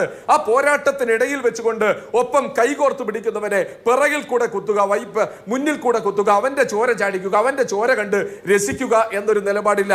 KK ശൈലജ ടീച്ചറെ, മുൻ ആരോഗ്യമന്ത്രിയെ, MLA-യെ വ്യക്തിപരമായി ഏറെ ബഹുമാനിക്കുന്ന രാഷ്ട്രീയ പ്രവർത്തകരാണ് ഞങ്ങൾ. അവരുടെ ഇമേജ് തകർക്കാനുള്ള ഗൂഢശ്രമം ആരെങ്കിലും നടത്തുന്നുണ്ടോ എന്നാണ് എനിക്ക് ഈ ചർച്ച കണ്ടപ്പോൾ തോന്നിയത്. അവരെ എങ്ങനെയെങ്കിലും അവരുടെ രാഷ്ട്രീയത്തെ ഇല്ലാതാക്കാനുള്ള ശ്രമം ആരെങ്കിലും ഉള്ളിൽ കൂടി നടത്തുന്നുണ്ടോ എന്ന സംശയം ഞാനിവിടെ പ്രകടിപ്പിക്കുന്നു.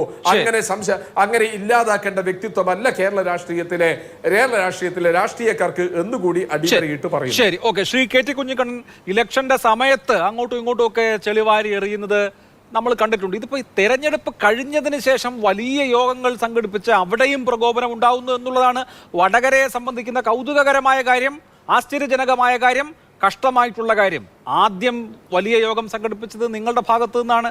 വടകരയുടെ സമാധാന അന്തരീക്ഷം തിരികെ കൊണ്ടുവരാനും വടകരയെ ചേർത്ത് പിടിക്കാനും എന്നൊക്കെ പറഞ്ഞിട്ട് UDF-ന്റെ സ്ഥാനാർത്ഥിയെ ആക്ഷേപിക്കുന്ന, വർഗീയവാദി എന്ന് പ്രഖ്യാപിക്കുന്ന സമ്മേളനമായി മാറിയത്.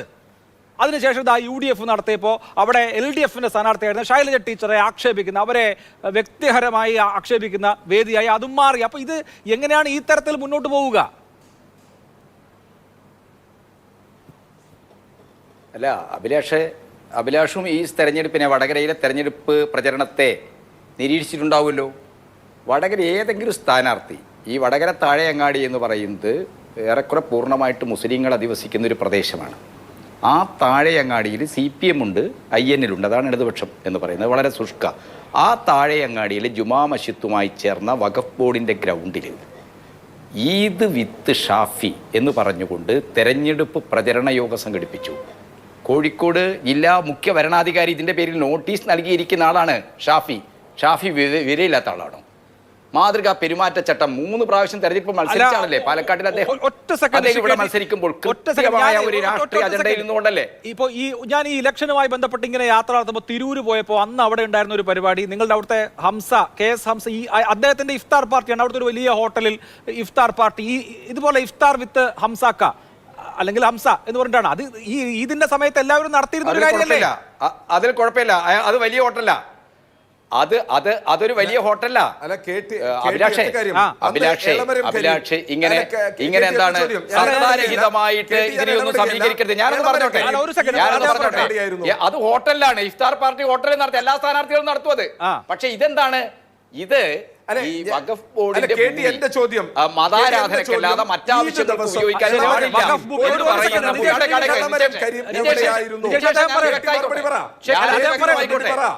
നിജേഷ് അദ്ദേഹം പറയട്ടെ, അദ്ദേഹത്തിന്റെ അവസരമല്ലേ, അദ്ദേഹത്തിന് ഞാനൊന്ന് പറഞ്ഞോട്ടെ. അഭിലാഷേ, ഈ കോഴിക്കോട് ജില്ലാ കലക്ടർ മുഖ്യ വരണാധികാരി ഷാഫിക്ക് അയച്ചിരിക്കുന്ന നോട്ടീസ് എന്താണെന്നറിയോ? ആ നോട്ടീസിൽ പറയുന്നത് മതാരാധനക്കല്ലാതെ മറ്റാവശ്യങ്ങൾക്ക് ഉപയോഗിക്കാൻ പാടില്ലെത്ത ജുമാ മസ്ജിദിന്റെ മൈതാനി, അത് വഖഫ് ബോർഡിൻ്റെതാണ്. വഖഫ് ബോർഡിന്റെ നിയമാവലി അനുസരിച്ച് എന്താണ്, മതാനുഷ്ഠാനങ്ങൾക്കല്ലാതെ വഖഫ് മൈതാനം മറ്റാവശ്യങ്ങൾക്ക് ഉപയോഗിക്കാൻ പാടില്ല. അവിടെ ഷാഫിയുടെ തെരഞ്ഞെടുപ്പ് ചിഹ്നവും ബോർഡും വെച്ച് ഈദ് വിത്ത് ഷാഫി, അദ്ദേഹം ഒരു ഈദാഘോഷമാണ് നടത്തിയതെങ്കിൽ, ഒരു വിരുന്നാണ് നടത്തിയെങ്കിൽ അതിലെന്താ പ്രശ്നമുള്ളത്? അത് പള്ളിയുടെ സ്ഥലത്ത് നടത്താൻ പാടുള്ളൂ. അവിടെ അതിനോട് എതിർത്തുകൊണ്ട് IN ഉൾപ്പെടെയുള്ള പാർട്ടികൾ വന്നു. അവിടെ നിന്നുള്ള ഒരു മുസ്ലിം മതവിശ്വാസി, ആ മഹല്ലെ ഒരു മുസ്ലിം മതവിശ്വാസി നൽകിയ പരാതിയിലാണ് കോഴിക്കോട് മുഖ്യ വരണാധികാരി ഷാഫിക്ക് നോട്ടീസ് അയച്ചത്. ഞാൻ ഈ ഉദാഹരണം പറയും, ഇതൊക്കെ തർക്കിച്ചിപ്പോൾ നിൽക്കേണ്ട ഒരു സമയമല്ലാന്ന് എനിക്കറിയാം. ഉദാഹരണം പറയുന്നത് തെരഞ്ഞെടുപ്പിനെ എങ്ങനെയാണ് മതപരമായ വൈകാരികാംശങ്ങൾ ചേർത്ത് അവതരിപ്പിക്കാൻ ശ്രമിച്ചത് ഞാൻ കേട്ടിട്ടുണ്ട്. ഈ തെലങ്കാനയിലേക്കോ ഉവൈസി ഇങ്ങനെയൊക്കെയാണ് തെരഞ്ഞെടുപ്പ് പ്രചരണം നടത്തുന്നത്. അതിന് സമാനമായി കേരളത്തിൽ ഒരു മണ്ഡലത്തിനും മുമ്പ് പരിചയമില്ലാത്ത തരത്തിലുള്ള ഒരു പ്രത്യേക രീതിയിലുള്ള മതാവേശം ഉണർത്തുന്ന രീതിയിലുള്ള പ്രചരണം ഷാഫി നടത്തി എന്നുള്ളതൊരു യാഥാർത്ഥ്യമാണ്. അത് അദ്ദേഹം ഈ ചരിത്രത്തിൽ, കേരളത്തിന്റെ ജനാധിപത്യപരമായ തെരഞ്ഞെടുപ്പ് ചരിത്രത്തിൽ ചെയ്തിട്ടുള്ളൊരു അപരാധമാണ്.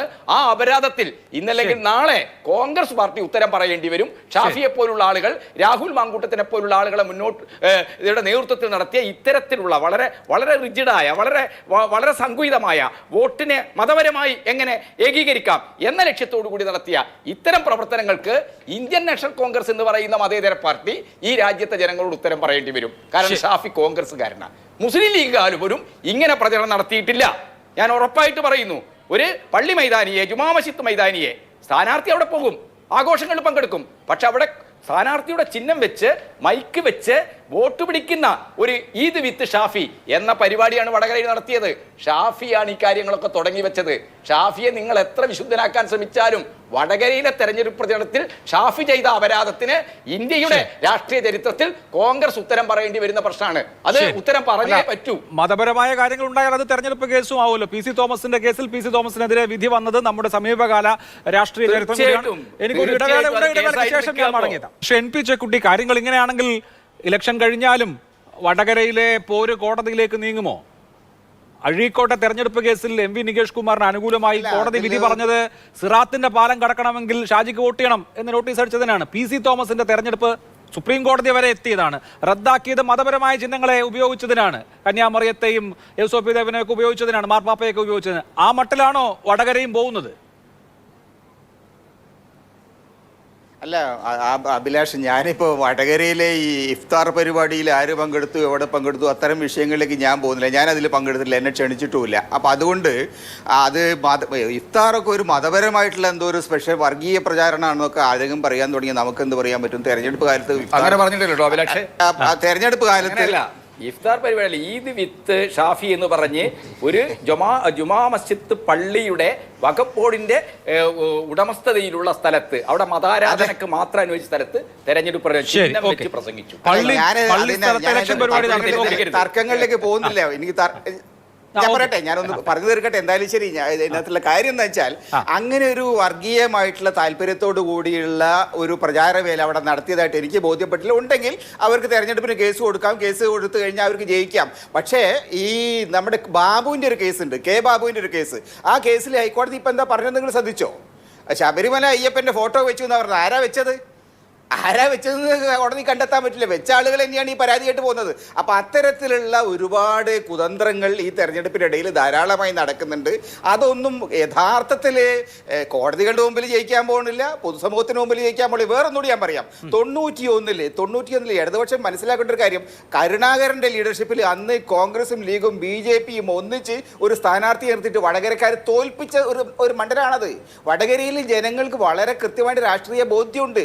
അവർ ഈ തരത്തിലുള്ള വർഗീയമായിട്ടുള്ള നിലപാടുകൾ ഒരിക്കലും അംഗീകരിക്കില്ല. വളരെ പൊളിറ്റിക്കലായിട്ടുള്ള, വളരെ സെക്യുലർ ആയിട്ടുള്ള നിലപാടുകളുള്ള ഒരു ജനതയാണ് അവിടെ ഈ തരത്തിലുള്ള എന്തെങ്കിലും, ഞാൻ പുയ്യാപ്പിളയാന്ന് ഒരാൾ പറഞ്ഞ്, ഈ പുയ്യാപ്പിള എന്നൊക്കെ മലബാറിൽ എല്ലാവരും പറയുന്നത്, അല്ലെങ്കിൽ ഞങ്ങളും പറയാറുണ്ട്, ഞങ്ങൾ പിന്നെ കാരണം അതൊക്കെ ഒരു പ്രദേശത്തിൻ്റെ ഭാഷയാണ്, അതൊന്നും പറയാൻ പാടില്ല, ഇതെല്ലാം നമ്മൾ സംസ്കൃത ഭാഷയിൽ തന്നെ പറയണം എന്ന മട്ടിലൊക്കെ പറഞ്ഞു അതിനെല്ലാം വർഗീകരിക്കുന്നതുണ്ടല്ലോ, വർഗീയവൽക്കരിക്കുന്നത്. അത് വളരെ തെറ്റായിട്ടുള്ള ഒരു നാരേറ്റീവിൻ്റെ ഭാഗമാണ്. അത് വളരെ ബോധപൂർവമായ നാരേറ്റീവ് ഉണ്ടാക്കലാണ്. അത് കമ്മ്യൂണലായിട്ടുള്ള ഒരു പൊളിറ്റിക്സ് പ്രചരിപ്പിക്കലാണ്. അത് കമ്മ്യൂണിസ്റ്റ് പാർട്ടിയുടെ രീതി ആയിട്ട് മാറുന്നുണ്ടെങ്കിൽ അവരാണ് അതിനെക്കുറിച്ച് ആലോചിക്കേണ്ടത്.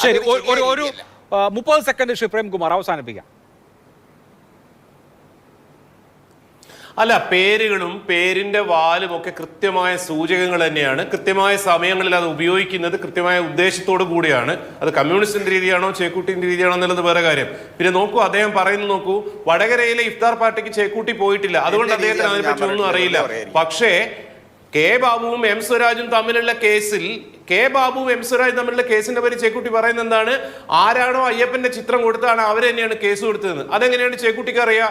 ചേക്കുട്ടി പറയുന്നത് എം സ്വരാജാണ് അയ്യപ്പന്റെ സ്ലിപ്പ് കൊടുത്തതെന്നല്ലേ? എന്ത് അടിസ്ഥാനത്തിലാണ് ഈ പറയുന്നത്? വായി തോന്നിയത് വിളിച്ചു പറയാണോ? എന്തെങ്കിലും പറയാണോ? അയ്യപ്പന്റെ സ്ലിപ്പ് ആരാണ് കൊടുത്തത് ഇതുവരെ കോടതിയിൽ തെളിയിച്ചിട്ടില്ല. ഇനിയിപ്പോ എന്തായാലും ആ കേസ് ഹയർ കോർട്ടിലേക്ക് പോകട്ടെ. അതെ, UDF-കാരാണ് സ്ലിപ്പ് വിതരണം ചെയ്തത് എന്ന് കോടതിയിൽ എസ്റ്റാബ്ലിഷ്ഡ് ആയില്ല. അതുകൊണ്ടാണ് കെ ബാബുവിന്റെ കേസ്, എം സ്വരാജിന്റെ കേസ് വിജയിക്കാതിരുന്നത്. മറ്റ് കേസുകളുടെ ഉദാഹരണം അഴീക്കോട് തെരഞ്ഞെടുപ്പ് കേസുണ്ട്, മൂവാറ്റുപുഴ തെരഞ്ഞെടുപ്പ് കേസുണ്ട്. എന്തായാലും വടകര തെരഞ്ഞെടുപ്പ് കേസ് എന്നുള്ള നിലയിൽ ഭാവിയിൽ വടകര തെരഞ്ഞെടുപ്പ് ചർച്ച ചെയ്യാൻ ഇടയാകുമോ എന്ന് എനിക്കറിയില്ല. കാത്തിരുന്ന് കാണേണ്ട കാര്യമാണ്. വളരെ നന്ദി 4 പാനലിസ്റ്റുകൾക്കും. സൂപ്പർ പ്രൈം ടൈം അവസാനിക്കുന്നു. നമസ്കാരം.